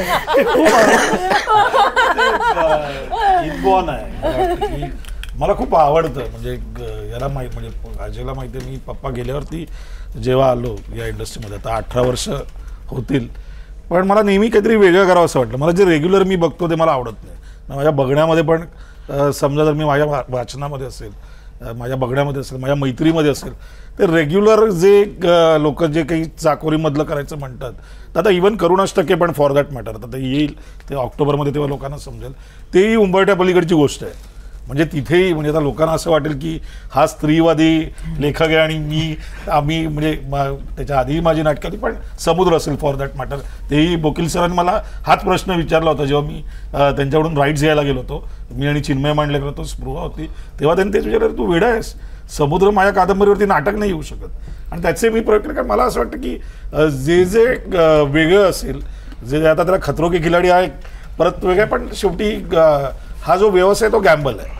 म्हणजे चित्रपटामध्ये, नाटकामध्ये किंवा सिरियल मी म्हणत नाही, सिरीजमध्ये, याच्यामध्ये तुम्ही काय करता ते गॅम्बल असतं. जे मला आवडतं, जे मला रुचतं, ते मला वाटतं की लोकांनी येऊन बघितलं पाहिजे. आणि मला वाटतं देवबाभळी आहेत त्याच्यामधलं काय म्हणतं ते, म्हणजे माझ्या करिअरमधलं, म्हणजे वडिलांनी जेव्हा वस्त्रण केलं होतं तेव्हाही लोकांना वाटलं नव्हतं की एक मालवणी भाषा 7 समुद्र जाईल 40 वर्षापूर्वी. पण मला वाटतं पप्पांनी जे केलं होतं तेव्हा कुठेतरी पु ल देशपांडेंचा आशीर्वाद मिळून 175व्या प्रयोगापासून मग ती हाऊसफुलची पाठ लागली होती. हे एक नाटक असेल की जे माझ्या करिअरमधलं, माझ्या करिअरमध्ये सुखांशी वांडवामी असेल, समुद्र असेल, नांदी असेल, शेखर घोसला असेल, गेला उडत, मास्टर, बरीच नाटकं आली. जवळजवळ मला वाटतं मी 18 नाटकं केली. पण या नाटकांनी मला 400च्या पार 500, आपण ते नॉर्मल म्हणतो की याच्यामध्ये याने मला नंबर दिला, याने अवॉर्ड्स दिली. आज जसं प्राजक्त म्हणाला की मराठी रंगभूमीवरती एवढी अवॉर्ड्स कुठच्याच नाटकाला मिळाली नव्हती, ती मला मिळाली. मग ती भद्रकालीला या नाटकाला मिळाली. त्याच्यामध्ये या सगळ्यांचं कॉन्ट्रीब्युशन, माझ्या बॅकस्टेजवाल्यांचं कॉन्ट्रीब्युशन आहे. पण सगळ्यात महत्त्वाचं जर जे मला जे वाटतं ते जे कन्व्हिक्शन होतं, म्हणजे GRच्या वेळी जे तुकारामाबद्दल जसं प्राजक्त बोलला किंवा त्यांनी जे सांगितलं की तो खांब जो आम्ही नाटकामध्ये जो प्रदीप मुळे मामानी जो, कारण आम्ही खूप आय गेस आपण पहिल्या एक 10-15 वेळामध्ये आम्ही विचार करत होतो की म्हणजे असंच की आपण तुकारामाचं पात्र आपण घ्यायचं नाही घ्यायचं, अशीच आमची जेव्हा चर्चा होत होती. तर मामा मुळेनी तो एक मस्त खांब, म्हणजे तो जो एक प्रतिकात्मक त्यांनी जो तिथे वापरला, मला असं वाटतं. आणि त्यावेळी GRच्या दिवशी, म्हणजे GRच्या वेळी पण खूप शिवाजी मंदिरला GR होती आणि तिकडे लोकांना काय, अरे काय एक्झॅक्ट काय करतोय, म्हणजे हे लोक काय करतात. तर आम्हाला बोलला की दादा तू काही काळजी करू नको, आपण काहीतरी वेगळं करतोय. अद्भुत हा त्याचा शब्द होता. आणि टचवूड आज म्हणजे ती जी काही मला वाटतं ते जे काही माझं कन्व्हिक्शन होतं प्राजक्त आणि या सगळ्यांमध्ये, म्हणजे आज शुभांगी जी मला पहिली भेटायला आली होती, लोक नाशिकवरून होती, ते हा शुभांगी आणि आज आनंद तो नाशिकला आहे जो संगीतकार आहे. पण म्हणजे तिच्याकडे बघून ती अवलीचा रोल करेल, म्हणजे मगाशी तिन्ही प्रश्न विचारला की तुम्ही किंवा तू विचारला की तुम्ही अवली आणि रखो, ही मानसी मला माहिती होती, पण हेही ती लोक करतील. मला वाटतं ते प्रत्येकाच्या कुठेतरी नशिबात असतं. मी निमित्त मात्र ठरलो. शुभांगी आणि मानसी, तुम्ही जेव्हा नाटक सादर करता तेव्हा एक क्षण असा येतो की इंद्रायणीचा तो डोह तो असा अक्षरशः दिसतो डोळ्यांसमोर. तो क्षण जेव्हा येतो तेव्हा असं वाटतं की एक प्रेक्षक म्हणून आपण आपला मीपणा तिथे समर्पित करावा. हे लेखकाची ही भावना अक्षरशः तुम्ही शब्दशः किंवा भावनेतनं तिथे उतरवतात, तेव्हा तुमच्या मनातले भाव काय असतात नेमके? आम्ही त्या फ्लोमध्ये असतो, म्हणजे पूर्णपणे आम्ही नाटकात त्या फ्लोमध्ये, म्हणजे म्हणजे आम्हाला जे दिलंय ते आम्ही तिकडे काम करत असतो. ते भावना त्या प्रसंगापुरत्या, म्हणजे जे प्रसंग आहेत तसं आम्ही ते पोर्ट्रे करत असतो. त्यामुळे असं काही वेगळं त्याच्यामध्ये, म्हणजे तुम्ही जे म्हणताय आता त्या काठातले अनेक, म्हणजे शेवटचा माझा जो तो वॉक आहे शेवटचा, किंवा तिचं कपडे धुण्याचं सुरुवातीचं जे आहे, म्हणजे अनेक, किंवा चिडल्यानंतर सुद्धा मी त्या पाण्याच्या इथेच त्या याच्यावर उभं राहते आणि त्या विठ्ठलाला शिव्या घालत असते.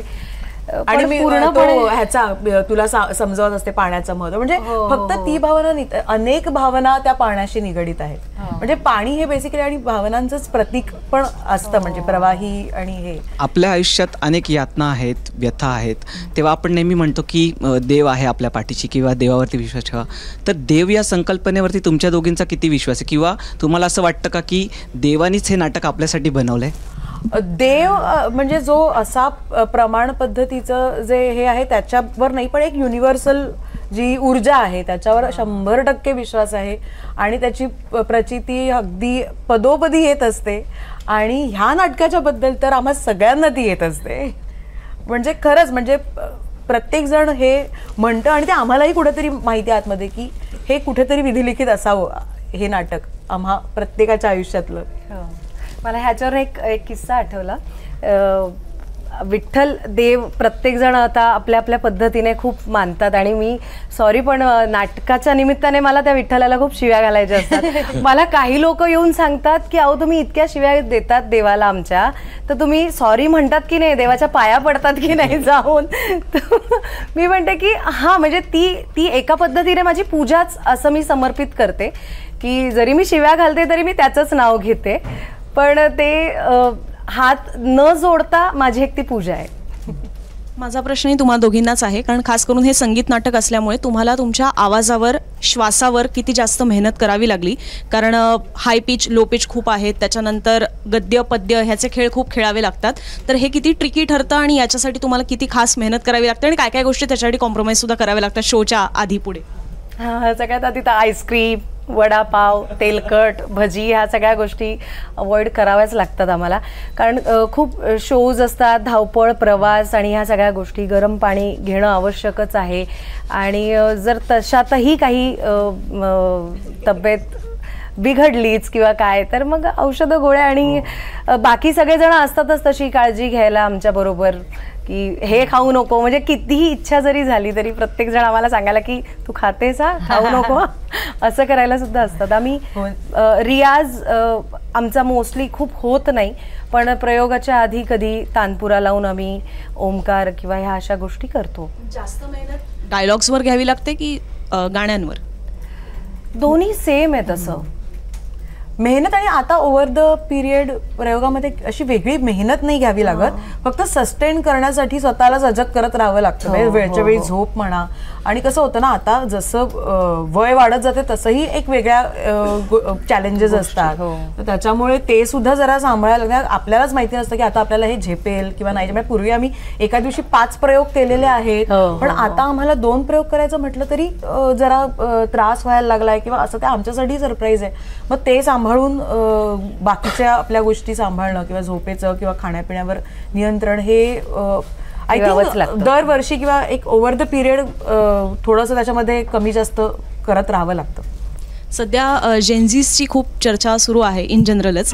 तर ही अशी पिढी आहे की त्यांना तेवढं फारसं संगीत नाटक किंवा ज्या आता आपण आख्यायिका आणि अभंग वगैरे हे सगळे ही संस्कृती जी बोलते ती त्यांना तेवढी कदाचित परिचयाची नसेल, आणि खास करून शहरी पट्ट्यांमध्ये. तर ते ज्या वेळेला हे नाटक बघायला येत असतील आणि खास करून त्याचा सोशल मीडिया थ्रूच आता इतका प्रचार झालेला आहे, म्हणजे तुमचं संगीत देवबाबळी असेल किंवा अगदी आमने सामने असेल, की सोशल मीडियामुळे ते आणखीन वर आलेली आहेत ती नाटकं. तर त्याच्यामुळे जे जेनझी क्राऊड तुमच्याकडे येतोय, प्रेक्षक येतोय, श्रोते येत आहेत, त्यांच्या काही अशा खास प्रतिक्रिया आहेत का? सरप्राइझिंगली तेही रडायला लागतात. म्हणजे कालच आमच्या प्रयोगामध्ये एक छोटीशी मुलगी आली होती, साधारण 8वी-9वीतली असेल, पण ती पण अशी खिळून फक्त रडत होती आणि भेटली. आणि असे अनेक यंगस्टर्स म्हणजे मुलं ग्रुप्सनी वगैरे येतात, कॉलेजची मुलं ग्रुप्स येतात आणि त्यांना खूप आवडतं नाटक. त्यांना ह्याच्यातले जे आमचे रिलेशनशिप आहेत ती आवडते आणि भाषा आवडते. म्हणजे त्यांना अपील होणाऱ्या फार वेगवेगळ्या गोष्टी आहेत. आणि त्यांनी आतापर्यंत मला वाटतं तो वर्ग जास्त आहे आता सेकंड राऊंड मध्ये आमचा तो वर्ग जास्त येतोय पुन्हा पुन्हा. आणि ICSE मधल्या मुलांना पण, म्हणजे रवी जाधवच्या मुलींनी मला वाटतं मला सांगितलं की ICSEच्या मुलांना जे नाटकाबद्दलचं जे त्यांची असाइनमेंट असते ती संगीत देवबाबळी दिलेली. म्हणजे आपण प्रोजेक्टमध्ये बरेच जण येऊन मग यांच्यावर फोटो वगैरे काढतात. सो त्याच्यामुळे मलाही समजलं, मलाही माहिती होतं. म्हणजे ICSE मध्ये माझी मुलं होती, पण त्यांना कधी नाटकावरती असाइनमेंटला कधी संगीत म्हणजे कुठचं याच्या आधीचं नाटक नव्हतं. सो मला वाटतं ते कुठेतरी नॉर्मल आपल्या SSCच्या अभ्यासक्रमात आहे की नाही मला आय रिअली डोंट नो, पण एक प्रोजेक्ट म्हणून. आणि एक कॉमन रिॲक्शन म्हणजे आजपर्यंत त्यांनी कधी लाईव्ह परफॉर्मन्स पाहिला नव्हता. याच्यात 90% लोक पहिल्या फर्स्ट टाइम मोबाईल आणि आयदर मराठी, हिंदी, गुजराती, इंग्लिश नाटक बघणं हे मला वाटतं देवाबाईंनी आत्ताच लास्ट एक 1.25 ते 1.5 लाख लोक जी आली आता या 100 प्रयोगांमध्ये, त्यांनी मला वाटतं पहिलं नाटकच बघितलं होतं. त्यांना त्यांना थिएटरच माहिती नाही. आजही एक जण शिवाजी मंदिरला येणार आहे, ती रुबी कॉर्पोरेट पार्कमध्ये काम करते, तिला प्लाझा थिएटरमध्ये तिला समोर शिवाजी मंदिर, मराठी मुलगी आहे पण तिला माहितीच नाही शिवाजी मंदिर नावाचं मराठी नाटकांचं एक थिएटर आहे. मग त्यांना वाटतं की शिवाजी पार्कमध्ये कुठेतरी प्रयोग आहे. सो ही जी गोष्ट आहे असा क्राऊड येणं असं म्हणाली ती, हा असं ती म्हणाली ती. त्याच्यामुळे मी म्हटलं, ती मला म्हटलं की शिवाजी पार्कला येऊन मी तिकीट घेऊ का? म्हटलं नाही, नाटक शिवाजी मंदिरमध्ये आहे, ते कुठे आहे? सो म्हणजे रुबी कॉर्पोरेट पार्क पासून एक 2 मिनिटाच्या अंतरावरती असणारं शिवाजी मंदिर जर लोकांना या नाटकामुळे समजत असेल तर मला वाटतं कुठेतरी ही आमची सेवा आहे, which is we are catalyst. आम्ही निमित्त मात्र आहोत. आम्ही ती एक उत्प्रेरकाची जी भूमिका आहे ती मला वाटतं आम्ही सगळे मिळून करतो. I think that is the gist. मध्यंतरी नाटकाचे प्रयोग कमी झाले होते आणि आपण म्हणजे की आपण आता याचे प्रयोग थांबूयात वगैरे असाही विषय झालेला होता. त्यानंतरचं संगीत देवबाबडीचं ज्या पद्धतीने सगळा सोशल मीडियावर प्रचार झाला, मार्केटिंग झालं, सगळ्या गोष्टी होत गेल्यात. तर आता तुम्ही मागे आत्ताही तुम्ही बोलताना बोलला होतात की एक प्रयोग करणं, काही अंतराने परत आणखी तो प्रयोग करणं आणि एकाच दिवशी 5 प्रयोग करणं, ह्या सगळ्या गोष्टी म्हणजे तुम्हाला तिघांनाही विचारायचं की कसं, म्हणजे तुम्ही कसं करणार की एक दिवसात तुम्ही आता ठाण्याला एकाच दिवशी 5 प्रयोग करतायत? तो विषय म्हणजे त्याचं लोकांनी खूप तो गैरसमज करून घेतला. म्हणजे सोशल मीडिया, शेवटी आपण सोशल मीडियावरती प्रत्येकाला आन्सर म्हणजे उत्तर देऊ शकत नाही. मुळात जेव्हा पोस्ट कोविड लाईव्ह एंटरटेनमेंटची जी काही अवस्था होती, कारण याला कुठेच शासनातर्फे पाठिंबा नव्हता, काहीच नव्हतं. म्हणजे कोविडच्या नंतरची जी काही परिस्थिती होती ती अतिशय भीषण होती आणि या नाटकाचा जॉनरा तो नव्हता. बेसिकली गोष्ट अशी होती की संगीत देवबाबळी हे नाटक त्याला सगळं म्हणजे टचवूड त्याला जे काही ते सगळंच मिळालेलं होतं. आणि पोस्ट कोविड लोक येणं थिएटरला 50% मी तर प्रयोग केले नव्हते, मी 100% ऑडियन्समध्ये लोक घाबरायची, लोक थोडी स्केप्टिकल होती. सो आम्ही आधी म्हटलं की तेव्हा जेव्हा मी एका कार्यक्रमात गेलो होतो, मी म्हटलं नव्हतं की 500 प्रयोग आम्ही टप्पा गाठू, आम्ही प्रयोग करू. आणि 22 नोव्हेंबर 2023 त्या दिवशी आम्ही एक तुकाराम बीच 9 मार्च पासून चालू केलं होतं. आषाढी एकादशी पहिला टप्पा होता आणि कार्तिकी एकादशीच्या पूर्वसंध्येला नाटकाचा शेवटचा प्रयोग. तो प्रयोग गाठण्यासाठी 500चा, कारण की याचं पहिलं नाटक आहे, हिचं पहिलं नाटक आहे, एका नाटकाचे 500 प्रयोग होणे आजच्या काळामध्ये म्हणजे 1000 प्रयोग होण्यासारखे. सो म्हणून मी एकच प्रयोग केला असं माझा हाऊसफुल झालं असतं. सो मी प्रॉफिटमध्ये असतो. जे यांनी म्हटलं मी जे रिबेल जे खतरोंगे खिलाडी आहे ते हे आहे की मी एका थिएटरमध्ये 3 प्रयोग केले, एका थिएटरमध्ये 5 प्रयोग केले आणि यांच्या आणि माझ्याही. म्हणजे तो काय फक्त त्यांच्यासाठी नव्हता. भद्रकाली जेव्हा पप्पांच्या नंतर मी जेव्हा 2007 पासून जेव्हा करायला लागलो, माझ्याही आयुष्यामधलं पहिलं नाटक होतं की ज्याचे 500 प्रयोग होतात. सो आपण ते करून आम्ही थांबवलं. पूर्ण षण्मुगानंदला सगळी लोकं आली, तो शेवटचा प्रयोग झाला.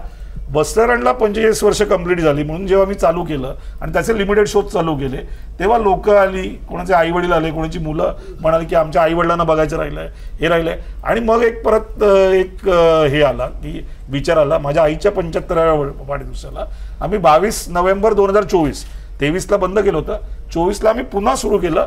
आणि ते दोन्ही म्हणजे वस्त्रण आणि ही 2 नाटकं, कारण शेवटी भद्रकालीची मराठी रंगभूमीवरची एक माइलस्टोन नाटकं आहेत. सो ही प्रेक्षकांसाठी चालू असावी. त्याच्यातून म्हणजे त्यांनी काय द्यायचं आहे तर त्यांनी खूप दिलेलं आहे ॲज अ प्रोडक्शन म्हणून मला. सो ती जेव्हा चालू झाली, सो त्यांनी 5 प्रयोग तेव्हा केले. पण आता जेव्हा ते 5 प्रयोग म्हणजे शनिवार रविवारचेच प्रयोग व्हायचे, तर तेव्हा काय ऑड डेला प्रयोग झाले नव्हते, आपण शनिवार रविवारचं करायचं. आता मी महिन्याला 36 प्रयोग करतो. सो आता ते 2 प्रयोग करणं, आता ती जो म्हणजे आता मुंबई गेलं, पुणे केलं, नाशिक केलं, जे काही ट्रॅफिक आहे बरं. आता आधी मुंबईमध्ये तुम्ही 3 प्रयोग करू शकायचा, आता मुंबईत इथून दादरला जाणं, दादरवरून ठाण्याला जाणं हे एक महान दिव्य काम आहे. बोरिवलीला जाणं म्हणजे तर अजून एक मोठा हे होतो. सो सामान जाणं हे सगळं. सो तो जो प्रवास आहे तो जरा आमचा जरा थोडा काय म्हणतो आम्ही सुसह्य म्हणत नाही, पण तो आवडतोय.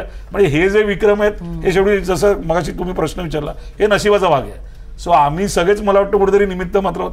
तो मला भेटायला, हा भेटायला असं. आणि मी त्याच्यात थोडं अजून ऍड करतो मी की जेव्हा आम्ही ठरवलं, म्हणजे आमचं दोघांचंच बोलणं झालं होतं. मला प्रसाद दादा म्हटलं की आपण ही जी काही सगळी परिस्थिती आहे यामध्ये आपल्याला एक चांगला प्रतिसाद मिळतोय, हा हळूहळू हा ओघ उतरत जाणं आणि मग बंद करणं असं करायला नको. तर आपण एक आकडा काहीतरी ठरवून आणि आपण थांबूया, महाराष्ट्रामध्ये प्रयोग थांबूया, बाहेरचा आपण नंतर प्लॅन करू. पण आता कसं असतं हे म्हणजे त्यात वस्त्रहरण जे थोरल्या कांबळीजींच्या आयुष्यातलं जसं एक महत्त्वाचं नाटक होतं तसं हे याच्या आयुष्यातलं एक महत्त्वाचं ॲज अ निर्माता म्हणून नाटक आहे. आणि जेव्हा थांबवायचं जेव्हा आपण म्हणतो तेव्हा एखाद्या आवडत्या व्यक्तीचा निरोप घेताना आपण जसं रेंगाळतो तसं त्याला रेंगाळत राहिला होता तो. आणि मग काय होतं की जेव्हा तुम्ही म्हणता की ठाण्याला गडकरीला 4 वाजता शेवटचा प्रयोग, मग काय होतं, मग असे 10 लोक भेटतात की 12ला असतं तर आम्ही आलो असतो, आमचा जॉब आहे आम्ही 8ला आलो असतो. मग यांनी काय केलं, सकाळी 9चा प्रयोग, 6:30चा प्रयोग, 6:30ला पहिला, दुसरा 7:30, मग 10:30 का 11, मग दुपारी रात्री 9चा प्रयोग होता, रात्री सकाळी 7:30 ते रात्री 12 आणि लोक सकाळी 7:30 म्हणजे सेल्फी काढत होते. म्हणजे 5 प्रयोग, ठीक आहे, 7:30 ते रात्री हे. तर आता ठाण्यामधल्या हे दिवसभरात 5 प्रयोग केल्यावरही आता तर बरं हे त्यांनी कसं केलं की ठाण्यामधला गडकरीतला शेवटचा प्रयोग, शिवाजीमधला शेवटचे प्रयोग, काय नाशिकचा कालिदासचा शेवटचा प्रयोग, असं करून हे सगळं ही अशी शक्यता तयार केली की आता मला म्हणू नका आमचं बघायचं राहिलं. आणि आम्ही सेलिब्रेट केलं. कारण काय होतं असं झाल्यानंतर जेव्हा तुम्हाला असं कोणी भेटतो, जसे आत्ता आम्हाला इथे काही लोक भेटले आमचं बघायचं राहिलं, मग वाईट वाटतं की अजून बघितलं नाही. तर मग पण हे झाल्यानंतर जेव्हा आम्ही थांबवले प्रयोग त्यानंतर आता यांचे वैयक्तिक एक वेगवेगळे अनुभव असतील. म्हणजे बिलीव्ह मी, आपली मुलाखत झाल्यावर मी तुम्हाला माझे मेसेंजर दाखवतो, मला शिव्या आलेल्या आहेत, मला शिव्या म्हणजे कोल्हापूर इकडून शिव्या घातलेलं, या तुम्ही असं कसं करू शकतात, म्हणजे तुम्हाला काय, तुम्ही काय भारी का वगैरे असे आलेले. आणि मग एका जवळपास 1.5 वर्षाच्या अंतराने जेव्हा एक परत सुरू करायचं ठरवलं की म्हणजे आपण म्हणतो ना की म्हणजे आता मला मुलगा आहे, लहान मुलगा, म्हणून एक जो मोबाईल मागतो देत नाही, आपण धर एकदाचं म्हणून आपण असं बरं करू बाबा एकदाचं सुरू करू आपण म्हणून ते एकदा केले सुरू.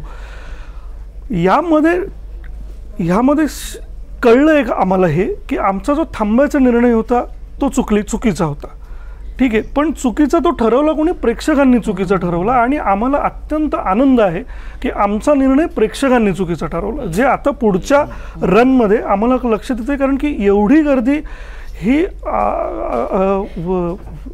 आम्ही कल्पनाही केली नव्हती, कल्पनासुद्धा केली नव्हती, इतकं हे अचानक उचंबळून झालं. त्यामुळे सोशल मीडिया किंवा आमच्या परोक्ष काही लोक जे बोलत असतात थांबायचं ठरवलं का सुरू केलं, तर माझं म्हणणं हरकत नाही. आधी सांगितलं थांबतायत आणि आता ही लोक परत चालू करतात, बरं आपण असं काय नाहीये ना तर नाही, पण माझं म्हणणं हरकत नाही, आम्ही तो ठरवला, तो आमचा निर्णय चुकला, प्रेक्षकांनीच ते आम्हाला पॉइंट आउट करून सांगितलं आणि आम्हाला आनंद आहे की आम्ही चुकलो. असे तुमचे निर्णय वारंवार चुकत राहो. नाही या दोघांचा म्हणजे आता परत लोकांना वाटेल की मी शेवटचे प्रकल्प, असं काय नाही. आता मला वाटतं की मायासाठी हे पहिलं नाटक असेल भद्रकालीचं माझ्या याच्यातलं करिअर मधलं. पप्पांची 3-4 नाटकं झाली होती 1000च्या वरती. सो आय गेस की हे पहिलं नाटक असेल की जे आम्ही 2026 मध्ये 22 डिसेंबर 2026 पर्यंत आम्ही त्याचा 1000चा जो टप्पा आहे तो आम्ही गाठू. या म्हणजे 20व्या शतकातलं हे पहिलं असं वेगळं नाटक असेल की जे 1000चा टप्पा गाठेल. आणि या काळामध्ये म्हणजे एवढं सगळी OTT, मराठी चित्रपट, Marathi TV serial, Marathi web series सगळ्या याच्यातून तावलून सुलाखून कोविड सगळं होऊन आम्ही अशा पद्धतीचं नाटक, विनोदी नाटकाचे आपण जर बघितलं, जर मराठी रंगभूमीचा इतिहास जर बघितला तुम्ही मागचा, तर 1000 प्रयोग हे विनोदी नाटकांचे झालेत मॅक्झिमम. त्याच्यात वस्त्रण असेल, पांडगो असेल, जी आमची 2 नाटकं असेल, बाकीच्यांची नाटकं असेल, पण संगीत नाटक त्याचं या पद्धतीचं संगीत नाटक एक वेगळं नाटक, तेही ज्या पद्धतीने प्राजक्तांनी लिहिलं आहे त्याचे 1000 प्रयोग मला वाटतं it will be a task. या दोघांचं ठीक आहे, पण तुमचं म्हणजे किती चॅलेंजिंग आहे की सकाळी 7:30ला आणि शेवटी 12 वाजेपर्यंत 5 प्रयोग सलग करत राहायचं. तर त्यात असं एक यांत्रिकीकरण असं वाटत नाही तुम्हाला की म्हणजे दरवेळेस नवीन काही तुम्हाला असं परत दरवेळेस की नाही आपल्याला आता पुन्हा त्याच ऊर्जेने दुसरा प्रयोग सुरू करायचा मी आहे तुम्हाला लगेच? सांगू तो दिवस अजूनही आम्ही पिंच करतो स्वतःला की आपण 5 प्रयोग केले. पण काही प्रेक्षकांनी 5ही प्रयोग बघितले Exactly. आणि त्याला शेवटच्या प्रयोगाला त्यांना वाटलं की अरे मी दुपारी बघितलं तेच अजून ही लोक रात्री आणि करतात. काही लोक तर अशासाठी सकाळी आले की नंतर तुम्ही दमला असाल ना मग कसा होईल तुमचा प्रयोग म्हणून ते सकाळी येऊन गेले सकाळी प्रयोगाला. 6:30च्या प्रयोगाला पण आले नंतर रात्रीच्या 9च्या पण. तेव्हा तुम्ही फ्रेश असाल मग मस्त होईल प्रयोग. म्हटलं नाही पण शेवटच्याही प्रयोगाला तितकंच आम्ही ऊर्जा होती आणि आम्हाला मजा येत होती बेसिकली करताना प्रयोग. नाही, आणि ही जशी चांगल्या कलावंताची खूण आहे तसं ते पुढे जाऊन मला वाटतं ही रंगमंचाची सुद्धा एक मॅजिक आहे की तुम्हाला जी दडदड होते ती तुम्हाला विंगेपर्यंतच होते. तुम्ही एकदा पाऊल ठेवलं की तिथे तो माणूसच तो नाहीये ना. आता जो विंगेत उभा होता घाबरं घुबरं काळजाने उभा होता Direct रखुमाई होतं ना तो. पाऊल पडल्यावर तुम्ही ते नसतातच आणि तुम्हाला आत्ता येणारी व्यक्ती पहिल्यांदाच आलेली असते. त्यांनी उच्चारलेलं वाक्य पहिल्यांदाच असतं, त्यांनी दुखावलेलं जे वाक्य असतं ते पहिल्यांदाच उच्चारलं असतं आणि तुम्ही पहिल्यांदाच दुखावले जात असतात. त्यामुळे हे रंगमंचाचाच तो मेक बिलीव्ह आहे की तुम्हाला ते असं असतंच की हे पहिल्यांदाच होतंय. त्यामुळे ते आपण एक नाटक करू आणि त्याचे 2 प्रयोग तुम्ही अभिनय करून तुमच्या लक्षात येईल मी काय म्हणतोय. टेम्परामेंट असतं ऍक्टरचं ते त्याच्याबद्दल तो म्हणतोय. नाही मला परत आणखी एक प्रश्न विचारायचा होता की आपण दैवत्वाची त्याविषयी बोलत होतो. तर ही जी काही नाटकं होतात जी काही प्रयोग होतात ही सगळी Tier 2 Tier 3 सिटीजमध्ये वगैरे अशा ठिकाणीच तुम्ही घेऊन जातात ती. पण बाळ विठ्ठलाला पूजणारा जो आहे जो वारीमध्ये जातो तो गावखेड्यातला एक भक्त असतो किंवा ते सामान्य लोक असतात. तर त्यांच्याकडनं अशी काही डिमांड आली किंवा तुम्हाला असं कधी वाटलं की आपण आता त्यांच्यापर्यंत पण पोचायला पाहिजे? कारण त्यांना रखुमाई आणि आवली हे सगळ्यात जास्त रिलेट करणारं त्यांना आहेत. ज्या महिला तिकडे डोक्यावर तुळशी वृंदावन आमचे दौरे झालेले आहेत आणि आम्ही हा लोकांना हे सोशल मीडियावरती हे ऍक्च्युली आलं नाही. आपण जे मी मगाशी जे म्हटलं की आपण 9 मार्च 23ला तुकाराम बीचच्या दिवशी आपण नागपूरपासून चंद्रपूर म्हणजे चांद्यापासून बांद्यापर्यंत आपण दिंडीमध्ये अमरावती, अकोला, बीड, नांदेड जिथे मराठी रंगभूमीचे प्रयोग होत नाहीत अशा ठिकाणी जाऊन आपण प्रयोग केले. आपण पंढरपूरमध्ये प्रयोग केला, आपण अकोला म्हणजे आताही लोक म्हणतात की तुम्ही मुंबई, पुणा, नाशिक या गोल्डन ट्रायंगलमध्ये प्रयोग करतात पण हे आपण ऑलरेडी केलेले आहेत. आता बाहेर पावसाळ्यामध्ये आता आजच मी सकाळी बघितलं सोलापूर मध्ये म्हणजे आता यावेळी दौरे करणं मग कोकणामध्ये पण असेल म्हणजे कोकणामधला जरी मी असलो तरी आम्ही आत्ता फेब्रुवारी मार्च मध्ये दौरा करून गेलो तरी लोक म्हणतात तुम्ही आलातच नाहीत. सो लोकांना बेसिकली हे जे सगळं जे काही ते 27 एप्रिल नंतरचं जे काही आहे लोकांना माहितीच नव्हतं याच्या आधी की अशा पद्धतीचं नाटक मराठी रंगभूमीवरती आहे. हे मला वाटतं कुठेतरी जसं प्राजक्त जे म्हणाला की प्रेक्षकांसाठी आम्ही चुकलो तर माझ्या मनात कुठेतरी हा जो प्रेक्षक आहे जो आता नवीन एक आलेला की हा जो लाखो लोक येत आहेत त्याच्यामध्ये नॉन महाराष्ट्रीयन पण लोक आहेत हा जो प्रेक्षक आहे हा त्या 27 एप्रिलच्या नंतरचं जे रिपल इफेक्ट झालेले आहेत त्याच्यामधला तो आलेला आहे. त्यामुळे त्याला माहितीच नाही की आमच्या गावात आता आम्ही छत्रपती संभाजीनगरमध्ये 2 प्रयोग केले जूनमध्ये मला वाटतं आणि त्याचे विदाऊट जाहिरात विदाऊट बुकमाईशवरती ते हाऊसफुल झाले. लोक म्हणतात तुम्ही येऊनच नाही गेलात. हो म्हटलं 2 प्रयोग आम्ही इथे केले संत एकनाथ रंगमंदिरमध्ये. हा फरक आहे कारण की लोकांना माहिती नाहीये की कशा पद्धतीने मराठी नाटक येतं. त्याची आता पेपरमधली जी जाहिरात आहे वर्तमानपत्रातली जी जाहिरात आहे ती इरिलेव्हंट आहे. आता लोक बुकमाईशवरती बघतात. लोकांना वाटतं मी आज तुमच्या माध्यमातून लोकांना सांगतो की लोकांना वाटतं तिकीट मिळत नाही. आता काही गणित हे नाहीये. A रो पासून ते Z रो पर्यंत याची तिकीटं ही बुकमाईशोवरती मी अवेलेबल करतो आणि मला सांगायला खूप आनंद वाटतो की मी माझं म्हणजे आता हे नाटक चालतंय म्हणून नाही वस्त्रण असेल माझी कुठचीही नाटकं आहेत तुम्ही जर बघितलं तर एकमेव मी निर्माता आहे जो मी महाराष्ट्र शासनाचं अनुदान घेत नाही परंतु 100 रुपयापासून 500 रुपयापर्यंत माझ्या नाटकांची तिकीटं आहेत. आणि जो गरीब माणूस आहे म्हणजे ज्याची गरीब जो कोण वडापाववाला असेल चहा वडापाववाले गरीब असेल असं माझं म्हणणं नाही पण रिक्षाला जो कोणी गरीब माणूस असेल तो 4 तिकीटं बुकमाय शोला सर्व्हिस चार्ज भरून तो काढतो आणि हे 100 प्रयोग 117 प्रयोग माझे हाऊसफुल केलेत. त्याचा वाटा जास्त महत्वाचा आहे. मराठी रंगभूमी म्हणजे औरंगाबादला तर तो तिकडचा जो मॅनेजर आहे व्यवस्थापक आहे नाशिकमध्ये ते बोलले बाल्कनी कधी भरलीच नाही 91 पासून. नाही आपल्याकडची जी हाऊसफुल नाटकं झाली त्याच्यामध्ये बाल्कनी म्हणजे आता आम्ही आता जे काही प्रयोग करतो थिएटरमध्ये बाल्कनीमध्ये नंबरच नाहीत सीटना थिएटरची नावं घेत नाही. म्हणजे लोक बाल्कनीमध्ये कधी गेलेच नाही प्रेक्षक पण नाही गेले मॅनेजर पण नाही गेले. आज आम्ही जे म्हणजे आम्हाला जे काही एक्सपिरियन्स येतात ते खूप वेगळे आहेत. पण हा जो लोकांमध्ये प्रश्न आहे की आम्ही कोल्हापूरला येत नाही, आम्ही सगळीकडे येऊन गेलेलो, आम्ही महाराष्ट्रभर दिंडी केलेली आहे. देवबाबी दिंडी म्हणून तो कॉन्सेप्ट होता. मे बी तेव्हा आम्ही लोकांपर्यंत पोहोचलो नाही, पण आत्ताच्या या शेवटी सोशल मीडियाचं युग आहे, त्याच्यामध्ये जे मी म्हटलं की आम्ही निमित्त मात्र, पण आम्ही आता निश्चित येऊ. आम्ही मुंबईमध्ये पण, मुंबईच्या बाहेरही येऊ. म्हणजे आता बँगलोरमध्ये 2 शो झाले, ते मी सांगितलं. आम्ही भारतामध्ये जाऊ. आता परवा आमचा 13 तारखेला दिल्लीमध्ये प्रयोग आहे, तिथेही लोकांना माहिती नव्हतं की अशा पद्धतीचं नाटक आहे. सो दिल्लीमध्ये जातो आम्ही. परत 2026 मध्ये आम्ही भारताच्या बाहेरही, जे नॉर्मली मला आवडत नाही पण आमच्या टर्म्सवरती ज्या पद्धतीचं नाटक आहे तर त्याच पद्धतीने ते घडण्यासाठी, कारण लोकांना गैरसमज आहे 2 जण आहेत तर 2 जण येऊन नाटक करतात. सो असं नाही. आमची त्याच्यामुळे लोक मला फोन करतात, त्याला विचार नाही, मला 2018 पासून कॉल येतात सगळीकडून भारताच्या बाहेर, आपण नावं नको घेऊया, अरे काय तुमच्याकडे 2च पात्र आहेत, काय प्रॉब्लेम आहे तुम्हाला, कशाला तुम्हाला एवढे पैसे पाहिजेत. सो त्यांना हे माहितीच नाही. ज्यांनी कोणी नाटक बघितलंय तो जो ती जी भाकरी आहे, तो जो चूल पेटते, ती जी धूर आहे, चूल बघायला लोक येतात. आता तर म्हणजे ते हे झालंय, पर्यटन स्थळ झालंय की लोक यांना दोघींना बघायला येतात. लाईन असते तर लोक येऊन चुलीबरोबर फोटो काढतात, लोक त्या याच्याबरोबर फोटो काढतात, भाकरी खरी आहे की खोटे, आणि चांगली चांगली. म्हणजे असं नाही की म्हणजे जसं तुम्ही म्हणतात की वारकरी नाही, उलट वारकरी लोकांना माहिती आहे. जी आपण म्हणतो जी सोकॉल्ड काय म्हणतो उच्चभ्रू जी लोक आहेत त्यांना ते खरंच वाटत नाही की अरे अशी भाकरी तिकडे थापत असेल, त्यांना खरंच वाटतं. सो हे फरक या नाटकामुळे आले असं मला वाटतं.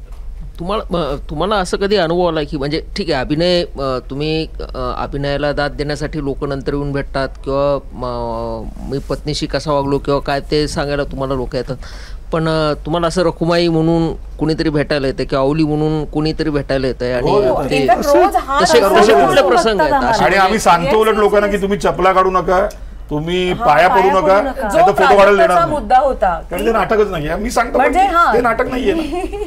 आम्ही ज्या पद्धतीचं नाटक करतो त्यासाठीच बघायला, म्हणजे तसेच मागे किती तसं प्रयत्न केला तरी लोक कसे त्याला कॅप्चर करतात, त्यांना थांबवू शकत नाही. पण आता जे भेटायला जे येणारे जे लोक आहेत ती तशीच लोक असतात की अक्षरशः चपला काढायला आम्हालाही सांगतात. सोशल मीडियावरती लोक सांगतात तुम्ही चपला काढून तुम्ही, म्हणजे आम्ही जे कर्टन कॉलला येतो ती लोक म्हणतात तुम्ही कशाला चप्पल किंवा शूज घालून तुम्ही येतात. म्हणजे ते तेवढे कनेक्ट होतं, म्हणजे त्यांची चूक नाहीये, पण नाटक त्या पद्धतीचं नाहीये. म्हणजे एकच म्हणजे अजयशी ज्यावेळेस चर्चा करत असतो त्यावेळेस आमचं दोघांचं एकच म्हणणं असतं की जी जुनी नाटकं जी आहेत, जी आता त्यांचे प्रयोग थांबलेले आहेत, त्यांचे आता कुठं बघायचं असं जर झालं तर ते मग एक आपल्याला ना एक ते हे लागून जाते अशी खुमखुमी की यार हे रेकॉर्ड करून जर ठेवलेलं असतं तर कुणी जर यूट्यूबवर टाकलं असतं किंवा काय तर ते बघता आलं असतं नवीन पिढीला वगैरे. तर तुम्ही असं काही आता याच्यानंतर समजा कुठलेही तुमचे जे प्रयोग थांबवलेत तर ते असे रेकॉर्ड करायचे आणि नंतर काहीतरी 20 वर्षांनी 30 वर्षांनी जर कोणाला वाटलं तर त्यावेळेस त्यांना ते अवेलेबल असतील असं. नाही, डॉक्युमेंटेशन पर्पजसाठी आम्ही करणारच होतो, पण उलट बरं झालं मी केलं नाही. ते मधल्या गॅपमध्ये मी 22 नोव्हेंबर 2023 जेव्हा बंद केलं 500 प्रयोग करून, आम्ही डॉक्युमेंटेशन करणार होतो, आम्ही म्युझिक रिलीज करणार होतो, आम्ही उलट त्याच्यावरती सगळं केलंही होतं. पण काही म्हणा शेवटी ते याच्यात असतं, ते केलं नाही म्हणून ते चालू आहे. पण निश्चित या नाटकाचं डॉक्युमेंटेशन म्हणजे माझी जेवढी आत्तापर्यंतची नाटकात आणि त्याच्या पुढची नाटकात त्याचं निश्चित डॉक्युमेंटेशन करीन. ॲटलिस्ट लोकांना समजू दे की त्या काळात काय घडलं, ते तेवढं पूर्ण कम्प्लीट लोकांना येणार नाही. कारण की माझं तेवढं एक कन्फर्म मत आहे की जे आपण लाईव्ह मधली जी मजा आहे ती तुम्ही कॅप्चर करू शकत नाही तुमच्या कॅमेऱ्यामध्ये. सो ते डॉक्युमेंटेशन पर्पजसाठी आपण निश्चितपणे करू. नाही, डॉक्युमेंटेशनचं पण असो, पण जी जुनी नाटकं आहेत जसं फॉर एक्झाम्पल झुलवा वगैरे सारखं नाटक आहे, तर तशी नाटकं सकाराम बाइंडर आहे, तशी नाटकं पण आता बघा ना, आता अशी नाटकं नवीन नाही, पण पुन्हा रंगमंचावर आणण्यासाठी वगैरे काही असं आता सखाराम बाइंडर येतंय. मी बेसिकली दुसऱ्यांची जी नाटक म्हणजे भद्रकालीची जेवढी नाटकं आहेत तेवढीच मी रिवाईव्ह केली. त्याच्यामध्ये मी 2च केली, म्हणजे वस्त्ररण आणि पाणगो इलो रे बा इलो, ही 2 नाटकं मी रिवाईव्ह केली. बाकी मी नाटकं रिवाईव्ह करत नाही. पण नवीन, कारण माझं नेहमी म्हणणं की आपण लोकांना म्हणतो अरे तुम्ही नवीन काय करत नाही, तुम्ही नवीन काय करत नाही. जर मी जुनंच करत राहिलो असतो तर मला प्राजक्तासारख्या नवीन लेखकावरती मी बेट घेतली नसती. मी त्याचं जर मी जुनं एवढं मग मी नटसम्राटच करत बसीन. माझं तर म्हणणं राज्य नाट्य स्पर्धेमध्ये पण नवीन लेखकांना संधी दिली पाहिजे. जुनं जर असेल तर नवीन लोक तयार कशी होणार. नवीन जुनं आहे ते खूप चांगलंच आहे, ते भव्य दिव्य आहे, त्याचं ग्रँजर खूप मोठं आहे. पण नवीन लोकांना संधी देण्यासाठी आपण जर जुनच जर करत बसलो तर त्याला काही होणार नाही असं मला वाटतं. दुसरं असं तुमच्यासाठी पर्सनल प्रश्न आहे, 2020ला तुमची शिफारस झाली होती राज्यपाल नियुक्त आमदारकीसाठी आणि त्यानंतर एकदम तुम्ही इकडेच फॉर्ममध्ये आलात, तर परत अशी काही चर्चा वगैरे झाली आहे का की ह्याच्यातच आता जीव मला रमतोय? वाटतं मी सुखी आहे आत्ताचं जे काही सगळा जो काही माहोल आहे, तेव्हाही मी त्याच्यामध्ये जे माझ्या जवळची लोक आहेत त्यांना माहिती आहे मी त्याच्यामध्ये इंटरेस्टेड नव्हतो आणि आताही नाही आहे. मला वाटतं क्रिएटिव्ह माणूस आहे, क्रिएटिव्ह फील्डमध्ये. हां, संस्थात्मक याच्यातून मी बाहेर पडलेलं ते तर निश्चित आहे. म्हणजे मला तो जो काही काय म्हणतो आपण, तो जो काही अनुभव होता त्याच्यापेक्षा मला वाटतं जेव्हा आपण अशा पद्धतीची क्रिएटिव्ह गोष्टी करत असतो तेव्हा त्या व्यापातून आपण मुक्त राहिलेलं हे जास्त चांगलं आहे. आणि तिकडे बरीच मोठमोठी लोकं आहेत की जी महाराष्ट्राच्या मराठी रंगभूमीच्या भल्यासाठी विचार करणारी बरीच लोक आहेत, तर त्यांना ती करून दे अशी विठ्ठलाचरणी प्रार्थना करूया. आपण आपलं हे जे आपल्याला जे काही एक कार्य दिलेलं आहे ते आपण करूया असं मला वाटतं. प्राजक्त, तुमचं बॅकग्राऊंड जे आहे ते बिझनेस असलेलं बॅकग्राऊंड आहे, त्यात देशमुख फॅमिली आणि मग बिझनेस म्हटलं की पैसा वगैरे ह्या गोष्टी दिसत असतात. तर इतक्या पद्धतीचं गंभीर लेखन तुम्हाला साहित्य अकादमी पण मिळालेलं आहे, तर हे कसं तुम्ही म्हणजे पैसे, आजकाल सगळे लोक म्हणजे पैशाच्या पाठीमागं धावत असतात, तुम्हाला तर ते सहज अवेलेबल होतं, ते सोडून या इकडे कसं काय तुम्हाला हे करावं असं वाटलं? नाही, मी काय पैशाच्या मागे धावत नाही असं समज असेल तर मला हवे पैसे खूप धावतो. असे खूप कमी क्षेत्र असतात किंवा अशी खूप कमी लोक आहेत की ज्यांना आपल्याला मनापासून जे करावंसं वाटतं ते करायला मिळतं आणि त्याच्यात पैसाही मिळतो. असं खूप कमी लोकांना ते करायला मिळतं. म्हणजे माझ्या पिढीचं आताची लोक त्यांचा मार्ग, नवीन पिढी जास्त सक्षम आहे, जास्त हुशार आहे त्या बाबतीत. पण मी ज्या पिढीचं आहे तिथं हे होतं. आणि मी जेव्हा हे सगळं माझं जे कुटुंब आहे, माझा मोठा भाऊ आहे, माझे वडील आहे, माझी मोठी बहीण आहे, ही जी सगळी जी लोकं आहेत ही सगळी त्या बिझनेसमध्ये, म्हणजे मी त्यांच्या खांद्यावर बसलो आहे म्हणून मी दिसतो आहे. तर त्यांनी मला सगळं सांभाळलं आहे, त्यांनी मला ही मोकळीक दिली आहे. माझा मोठा भाऊ आहे, सगळं बिझनेसमधले जे काही व्यवधानं आहे, बिझनेसमधले जे प्रॉब्लेम्स आहेत ते सगळे तो त्याच्या छातीवर घेतो आहे, म्हणून मला आज हे सगळं करायला मिळते, म्हणून मी त्याच्या खांद्यावर बसलेलो आहे. म्हणून मी थोडासा उंच दिसत असेल आणि तुम्हाला दिसत असेल, तर ते सगळ्या गोष्टी आहेच, मी करतोच. मला तेही आवडतं करायला. मी आजही म्हणजे मी इकडे सगळं बघत असलो, तालमी करत असलो, चित्रपट लिहित असतो, हे सगळं करत असलो तर ती माझी यथाशक्ती फोनवर, आज आपल्या काय म्हणतात व्यवस्था तशी आहे की मी इकडे बसून किंवा लॅपटॉपवर याच्यावर हे सगळी कामं करू शकतो, तर मी तेही करतो. पण आता पूर्वी इतकं करत नाही. आणि तुमच्या प्रश्नाचं उत्तर आहे की ती त्यांनी दिली मोकळीक म्हणून मी घेतोय. प्राजक्ताला प्रश्न आहे की या पूर्ण नाटकामध्ये तू जसं म्हटलास त्याप्रमाणे बरीच बंडखोरी केलेली आहेस तू, पण याच्यामध्ये एक माईमची बंडखोरी सुद्धा केलेली आहे. माईम करणं, मायमिंग करणं, म्हणजे ज्या गोष्टी नाहीयेत, हातात पिळणं, म्हणजे जे वस्त्र पिळते ती नदीच्या काठी उभं राहणं. तर म्हणजे आत्ता फास्ट किंवा मग मोठ्या प्रमाणावर दृश्य स्वरूपात गोष्टी दाखवण्यावर नाटकांमध्ये भर असतो. तू म्हटलास मगाशी बंडखोरी केली, पण माईम ही संकल्पना इतक्या मोठ्या प्रमाणावर आणण्याचं या नाटकात बऱ्याच मोठ्या प्रमाणावर ते पाहायला मिळतं. तर त्याच्या मागचा तुझा थॉट काय होता आणि तू हा प्रयोग का केलास या नाटकात? म्हणजे एवढे सगळे प्रयोग एका नाटकात कसं, बाई पाठमोरी म्हणजे पाठ दाखवलीच जात नाही मुळात तर नाटकामध्ये अनेकदा, म्हणजे पडदा उघडताना दोन्ही पाठ दाखवणं, या चॅलेंज पासून ते हे माईम पर्यंतचं चॅलेंज. नाही, मला काय वाटतं ना, हे जे 16 ओळं जे तयार केलं गेलेलं आहे ना, की प्रेक्षकांना पाठ दाखवू नये, दीड पायावर उभं राहू नये, तर हे काय नियम आहे? म्हणजे मला वाटतं हे जे काही एक कोड ऑफ कंडक्ट तयार केलेलं गेलेलं आहे, तर मला काही तो तितकासा मान्य नाही आहे. मला वाटतं की त्या क्षणाला प्रामाणिक असणारी व्यक्ती काय करेल ती, म्हणजे आता दिवसभराचं सगळं काम झाल्यानंतर जुन्या काळी आपण 17व्या शतकातली गोष्ट जर सांगत असू आणि ती बाई सगळं घरातलं सगळं बघून तिला स्वतःकडे शुश्रूषा, स्वतःच्या पायाकडे बघायची ती शेवट रात्रीचीच वेळ आहे, जेव्हा सगळ्यांचं झालंय मग ती गेली. तर हे करत असताना तिला जो एक शांतता जी हवी आहे, जी ती तिचा पाय हातात घेऊन ते सगळं तिच्या पायाची शुश्रूषा करते, त्यावेळेस ती झोपतीले दिवसभरात काम करून पाठ टेकवायची मला, हे जे आपण म्हणतो तशी ती पहुडली आणि ते सगळं ती सुरू करते. किंवा जेव्हा मला हा विचार जेव्हा मला मांडायचा आहे की मला ह्या विठ्ठलाच्या पाठीशी असलेल्या रुक्मिणीची गोष्ट मला सांगायची, हे मला थिएट्रिकल लँग्वेजमध्ये सांगायचं आहे, तेव्हा मला असं सांगावं लागणार. तिथे मी जसं म्हटलं तुकोबा जर मी आणली एक व्यक्तिरेखा म्हणून जर आणली तर माझा बॅलन्स बिघडतो आहे. त्यामुळे तिथे मला त्या पद्धतीने त्या प्रकाश योजनेतूनच मला एक तुकोबा तिथे दाखवावं लागणार आहे. त्यामुळे जेव्हा तुम्ही तिथं बघतात, आजही जेव्हा जेव्हा माणूस नाटक बघणारा जेव्हा माणूस येऊन भेटतो तेव्हा तो हेच सांगतो की मी 4 पात्रांचं नाटक बघितलं. त्यांना ते 4 पात्रांचं वाटतं. आणि थिएटर हे माध्यमच ॲब्सेन्सचं माध्यम आहे. त्या ॲब्सेन्स जे तिथे नाही आहे ते माणूस त्याचं बघू शकतो. इथे पॉवर, खूप जास्त पॉवर जी आहे ती प्रेक्षकांकडे आहे. याची मांडणीच अशी आहे, रंगभूमीची रंगमंचाची मांडणीच तशी आहे.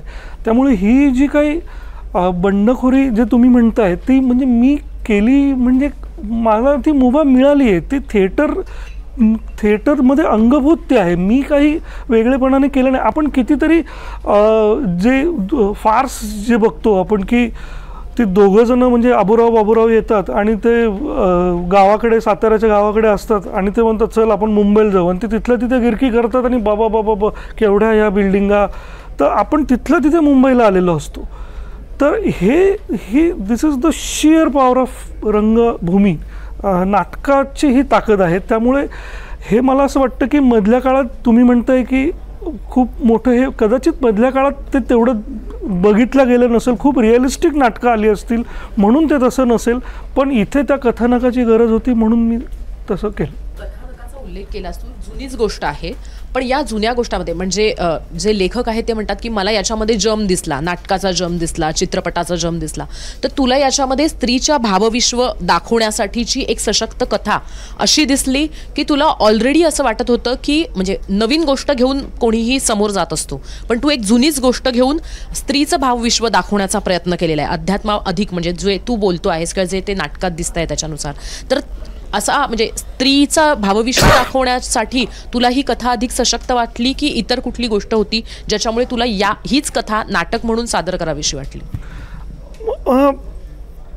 जसं मी म्हटलं की मी जेव्हा देहूला गेलो होतो त्या भंडारा डोंगरावर, हां तिथे 3 डोंगर आहेत, भामचंद्र आहे, भामरागड आहे बहुतेक, आणि भंडारा डोंगर, असे 3 तिथे छोट्या छोट्या टेकड्या आहेत. आणि त्या 3पैकी कुठल्या तरी टेकडीवर तुकोबा असायचं.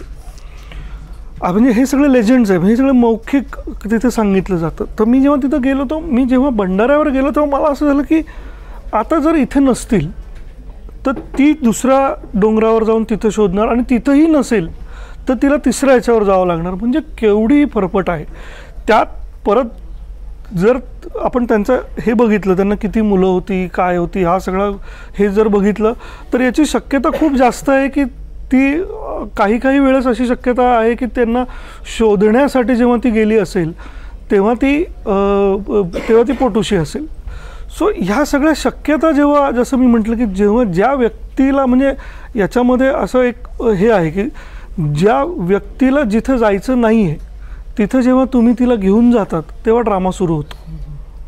त्यामुळे जेव्हा तू बेसिकली या कथेतला ड्रामा, तुला कथेतला मला ड्रामा जास्त हे दिसला, आणि मग त्या अनुषंगाने मग मला स्त्रीवादावर भाष्य करायचं होतं वगैरे वगैरे वगैरे, असं माझा काही दावा नाही आहे. ती मला गोष्ट आणि त्यामधलं जे नाट्य आहे ते मला खूप चांगलं दिसतं. जे संगीताला घेऊनही येत होतं, संगीताचं एक वेगळं, आणि आत्तापर्यंत ज्या पद्धतीने नाटकं जे येत गेली, ज्या पद्धतीने जे चलन होतं की दिवाणखाना, म्हणजे पडदा, आपण नेहमी नाटकाची संहिता बघितली तर असं असतं, पडदा उघडतो, स्थळ दिवाणखाना, हे जास्त चालतं, म्हणजे हे जास्त आहे, त्यात काही गैर नाही आहे. पण मला ते तसं दिसलं नाही आणि मला वाटलं की हे बघायला पाहिजे, मला अशा नाटकाचं तिकीट काढून मला जायला आवडेल म्हणून मी ते करून बघितलं. तुम्हा दोघींसाठी प्रश्न आहे. तुम्हा दोघींचं खूप गिव्ह अँड टेक आहे, त्या म्हणजे दोघीच असल्यामुळे, आणि बऱ्याच मोठ्या प्रमाणावर तुमची केमिस्ट्री तिथे पाहायला मिळते.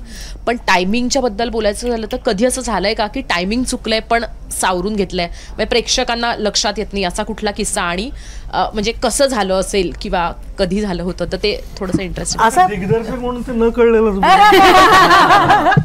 नाही, पण म्हणजे असं खूपदा होतं बऱ्याचदा, मायनर आता आमचा एक पर्कशनवाला नवीन मुलगा आला होता, त्याची रिप्लेसमेंट होती आणि टाळाचा एक तिथे क्यू होता मला, आणि त्याच्यानंतर मी बुवांना हो आले असं म्हणून मी हिला बोलून निघून जाते. सो त्या ठिकाणी तो मुलगा नवीन होता, त्याचा पहिलाच प्रयोग होता आय थिंक, आणि तेव्हा त्याचं ते मिस झालं माझं वाक्य संपल्यानंतर, आणि मला लगेच तिकडे बघायचं होतं पण त्याने ते घेतलंच नाही. मला समजेना, मी हिच्याकडे बघितलं, काय सांगायचं ते सांगेल असं म्हणून मी निघून गेले, आणि त्याला असं झालं की अरे माझा होता ना क्यू, ही का बरं गेली. पण त्यावेळेत मग मी निघून गेल्यानंतर ते सगळं मुलांनी पण मॅनेज केलं आणि हिच्याकडनंही तसं मॅनेज झालं, गिव्ह अँड टेक आहे की ही गेली आता ठीक आहे ओके आता पुढचं. म्हणजे बेसिकली दोघी अलर्ट असतो आणि आमचे म्युझिशियन्सही अलर्ट असतात किंवा आमचा साऊंडवाला सुद्धा अलर्ट असतो. म्हणजे बऱ्याचदा असं होतं की हिला खोकला आलेला असतो, मला खोकला झालेला असतो, तर त्यांना माहिती की आता 2 वाक्यांच्या मध्ये समजा हिला झालं तिकडे माईक बंद करतो, आमचे लेपल माईक असतात ते. म्हणजे ते एवढं अलर्टनेस लोकांपर्यंत पोहोचत नाही की काय झालंय एक्झॅक्टली मायनस प्लस, कारण की सगळी जण इन्व्हॉल्व्ह असतात त्याच्यात आणि तो एक टीम एफर्टच असतो. म्हणजे फक्त तुम्ही दोघींपुरता प्रश्न विचारलात पण पूर्ण टीम आहे ते. म्हणजे असं बऱ्याच होतं की एखादं काहीतरी प्रॉपर्टी मी विसरले समजा किंवा ती नंतर कुठेतरी हे करायची असेल तर, किंवा काही कोऑर्डिनेट करायचं असेल की बाबा मला एखाद्या गोष्टीचा ना दिव्याचा थोडासा त्रास होतोय, थोडं कमी करायला सांगा, किंवा काहीतरी तिथे ते जिलेटिन जळलं तर हे आम्ही असं कम्युनिकेट ब्लॅकआउटमध्ये करतो, किंवा त्याला माहिती असतं की इथे काहीतरी ही लोक कम्युनिकेट करतात तर त्यांचेही कान तयार असतात की ओके हां असं काही. किंवा मला दुसऱ्या ह्याच्यात पाणी हवं असेल तर मी सांगते की बाबा इकडे ह्या विंगेत तुम्ही उभं राहा. असं ते सगळे अख्खी टीम मेंबरच अलर्ट असतात ह्या बाबतीत. आणि ह्या मायनर गोष्टी होतच असतात आणि म्हणून नाटकाची गंमत असते. नाटकाची गंमत प्रेक्षकांना समजलं की मग प्रॉब्लेम सुरू होतो. प्रेक्षकांना इनफॅक्ट ते आम्हाला ना रिफ्रेश पण ठेवतं. म्हणजे ते रोज आमचं जे असं एक ऑटो मोडवर आम्ही चालत असतो, पण हे असं काय झालं की आम्ही पण लगेच असं हे होतो, अलर्ट राहतो आणि मग त्याच्यात एक वेगळं ते होऊ नये म्हणून अलर्ट. आणि गंमत म्हणजे ती पण पुन्हा नाटकावरच येतो. म्हणजे नाटक या विधेवर म्हणजे नाटकच ही अशी गंमत आहे की ती म्हणजे ही सिनेमा चित्रपट असलं की आपण थांबा स्टॉप रिटेक. नाटक ही आपण केलेल्या चुका ओन करायला शिकवतं. झालं ही चूक झाली आता त्याला तुम्हाला ऍक्सेप्ट करून त्याच्या पुढे जायचंय. सो हे म्हणजे हे पुन्हा एक लाईफ लेसनच आहे.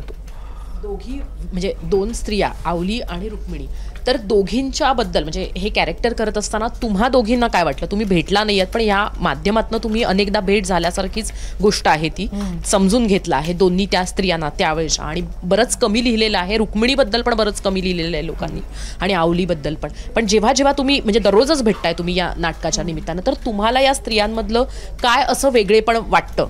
म्हणजे दोघीही खरं तर भक्त आहेत, एक तुकारामाची भक्त आहे आणि एक विठ्ठलाची भक्त आहे, पण तरी सुद्धा वाटण्यापेक्षा मला असं वाटतं की प्रत्येकाचा एक स्वभाव धर्म आपल्याला एक अंदाज येतो.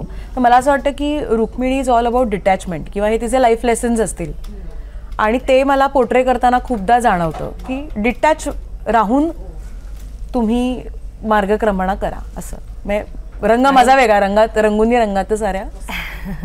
आणि आवली ही कायम नवऱ्यासोबत असून अटॅच असून सुद्धा तिला तो नवरा जे दाखवतोय की नाही मला भक्ती मार्गालाच जायचं आहे, हे संसार वगैरे ठीक आहे ते तू सांभाळ पण मी नाही सांभाळू शकत, ह्या गोष्टी ती फक्त धरून ठेवायचा प्रयत्न करते. त्याच्यात तिची मरमर होतीये पण ती धरून ठेवायचा प्रयत्न करते. ही एक गोष्ट मला आवलीची खूप आवडते. मला अगदी शेवटी जाताना कारण सारखा हा विषय येतो की दोघींचं नाटक आहे, दोघी आहेत.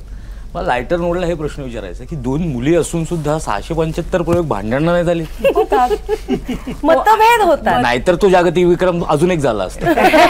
नाही पण फक्त मी म्हणते की दोघी मुली आहेत म्हणून असं नाही, हिच्याऐवजी कोणी पुरुष असता, माझ्याऐवजी कोणी पुरुष असता, ते कारण की ते माणूस आहे म्हटल्यावर भांडण होणारच. हे फारच अगदी मला वाटतं मॅनेजमेंट स्किल झाली तरी ती सॉर्ट आउट कशी करायची ते म्हणजे म्हणून मी म्हटलं ना की प्रयोग करणं it's a team effort. So ते होत असं मला असं वाटतं त्याच्यात एक उल्लेख म्हणजे मगापासून सगळ्यांनी प्रश्न विचारला त्याच्यामध्ये एक जे तुम्ही म्हणतात की कोणी नदीबद्दल बोलतंय, इंद्रायणीबद्दल बोलतंय, कोणी याच्यात बोलतंय. तर मामानी या नाटकासाठी स्पेशली व्हिज्युअल डिझाईन, दृश्य संकल्पना फर्स्ट टाइम या नाटकाद्वारे मराठी रंगभूमी आणि राजीव नाईक सरांमुळे आम्हाला उलट समजलं, मला आणि प्राजक्ताला. मला वाटतं 25-30 प्रयोग झाले असतील आमचे आणि ते बघायला आले होते. त्यांनी घरी बोलवलं, आम्ही 2 जण गेलो होतो, श्रीकार पण होता. आणि ते बोलले की फर्स्ट टाइम पीटर ब्रुकनीच्या नाटकानंतर फर्स्ट टाइम असेल की भारतीय रंगभूमीवरती पंचमहाभूत ॲट अ टाइम स्टेजवरती येणं. तर त्यांनी विचारलं याला की ते येतात म्हणजे चूल आहे, पाणी आहे, वारा आहे, म्हणजे तो आपण अभंग हे होतात. तर प्राजक्ताला त्यांनी विचारलं, मला त्याचं खूप मोठी गोष्ट आहे की त्यांनी जरा विचारलं, तू हे केलं होतं का? आता जसे तुम्ही प्रश्न विचारतात त्याच पद्धतीने त्यांनी विचारलं होतं. तर तुम्हाला की नाही मला माहितीच नाही. मग हे जे आहे की त्याच्या नकळत त्यांनी ज्या पद्धतीचं नाटक डिरेक्ट केलं, जे त्यांनी लिहिलं आणि त्याच्यानंतर डिरेक्ट, हे 2 वेगळ्या तुम्ही भूमिकेमध्ये शिरता. आणि तेव्हा त्याच्याकडून ते पंचमहाभूत फर्स्ट टाइम रंगभूमीवरती येणं आणि तेही मराठी नाटकामध्ये, हे मला वाटतं खूप क्रेडिटेबल गोष्ट आहे की जी लोकांना समजलीच नाही. म्हणजे त्याच्यानंतरच्या ज्यांनी कोणी बघितलं, म्हणजे आता जे कोणी बघतील त्यांनी तुम्ही बघा की पंचमहाभूत ॲट अ टाइम स्टेजवरती येऊन अशा पद्धतीचं नाटक करणं. So that is something big thing. Natarang नाटकाचा चित्रपट झाला. येणाऱ्या काळामध्ये भविष्यात कधी 5 वर्ष 10 वर्षानंतर तुम्हाला ह्या नाटकावरती चित्रपट बनवावा असं वाटेल का? आत्ता उत्तर नाही आहे ह्याचं, कारण की जसं मी म्हटलं हे नाटक ॲब्सेन्सचं माध्यम आहे. ही मंडळी दिसू लागली की त्याच्यातलं मला नाट्य हरवल्यासारखं मला वाटतं. आत्ता तरी मला तसं काय वाटत नाही. सो आत्ता उत्तर नाही. असे तर मला असं करू, ही मला तर कास्टिंग पण सांगितलेलं आहे लोकांनी फोनवर, असं करू आणि मग मी हे विठ्ठल. हां, मग बऱ्याच लोकांचं असतं की नॉर्मली जेव्हा काही गोष्टी त्या क्लिक होतात किंवा यशाच्या पाठीमागे बरीच लोक हे करत असतात. त्याच्यामुळे जेव्हा एखादी चांगली गोष्ट मराठी रंगभूमीवरती झाली की ती गुजराती, हिंदी, इंग्लिश रंगभूमीवरती करायची, हा एक प्रघात असतो. तसा तो चित्रपटांच्या बाबतीत पण असतो. पण म्हणजे तेच बघायला उलट आवडेल जेवढे वर्ष त्या दोघी करतील. म्हणजे आता 1000 प्रयोगाचा टप्पा गाठला तर त्या दोघी किती करतील त्याच्यावरती ते डिपेंड आहे. आणखीन एक प्रश्न आहे. तुम्ही आता कास्टिंगचा उल्लेख केला होता. आपल्या इथं एक सदावरती ते मराठी भाषेच्या विरोधात भांडतात आणि एक सदावरती ते नाटकामध्ये भांडतात विठ्ठलाशी. तर मग तुम्ही म्हणजे असं काय विचार केला आहे का की बाबा हे कॅरेक्टर तुमच्या लक्षात, म्हणजे आधी कसं तुम्हाला समजलं की बाबा हे 2 कॅरेक्टर आहेत, आपण यांना चॉईस केलं पाहिजे ॲज अ डिरेक्टर म्हणून? कास्टिंग म्हणतात.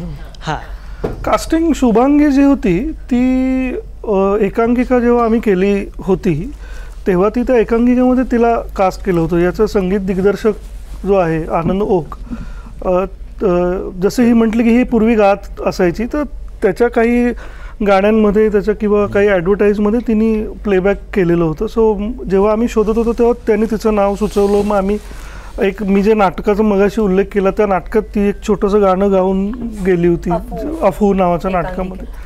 आणि मग नंतर रखुमाईच्या याच्यासाठी आम्ही भरपूर 1 महिनाभर आम्ही शोध घेत होतो रखुमाईचा. मग मी एक नाटक बघितलं, गुजराती नाटक होतं, सोलो नाटक. ते बघितल्यावर मला ते आवडलं. तेही तिचंही नाव कोणीतरी सुचवलं होतं, गणेश पंडित तिचं नाव सुचवलं. मग मी ते नाटक जाऊन बघितलं, मला ती त्या भूमिकेला योग्य वाटली, असं तिचं कास्टिंग. मला असं वाटतं पोटभर प्रश्न झालेले आहेत आणि बराच वेळ आपण गप्पा मारतोय.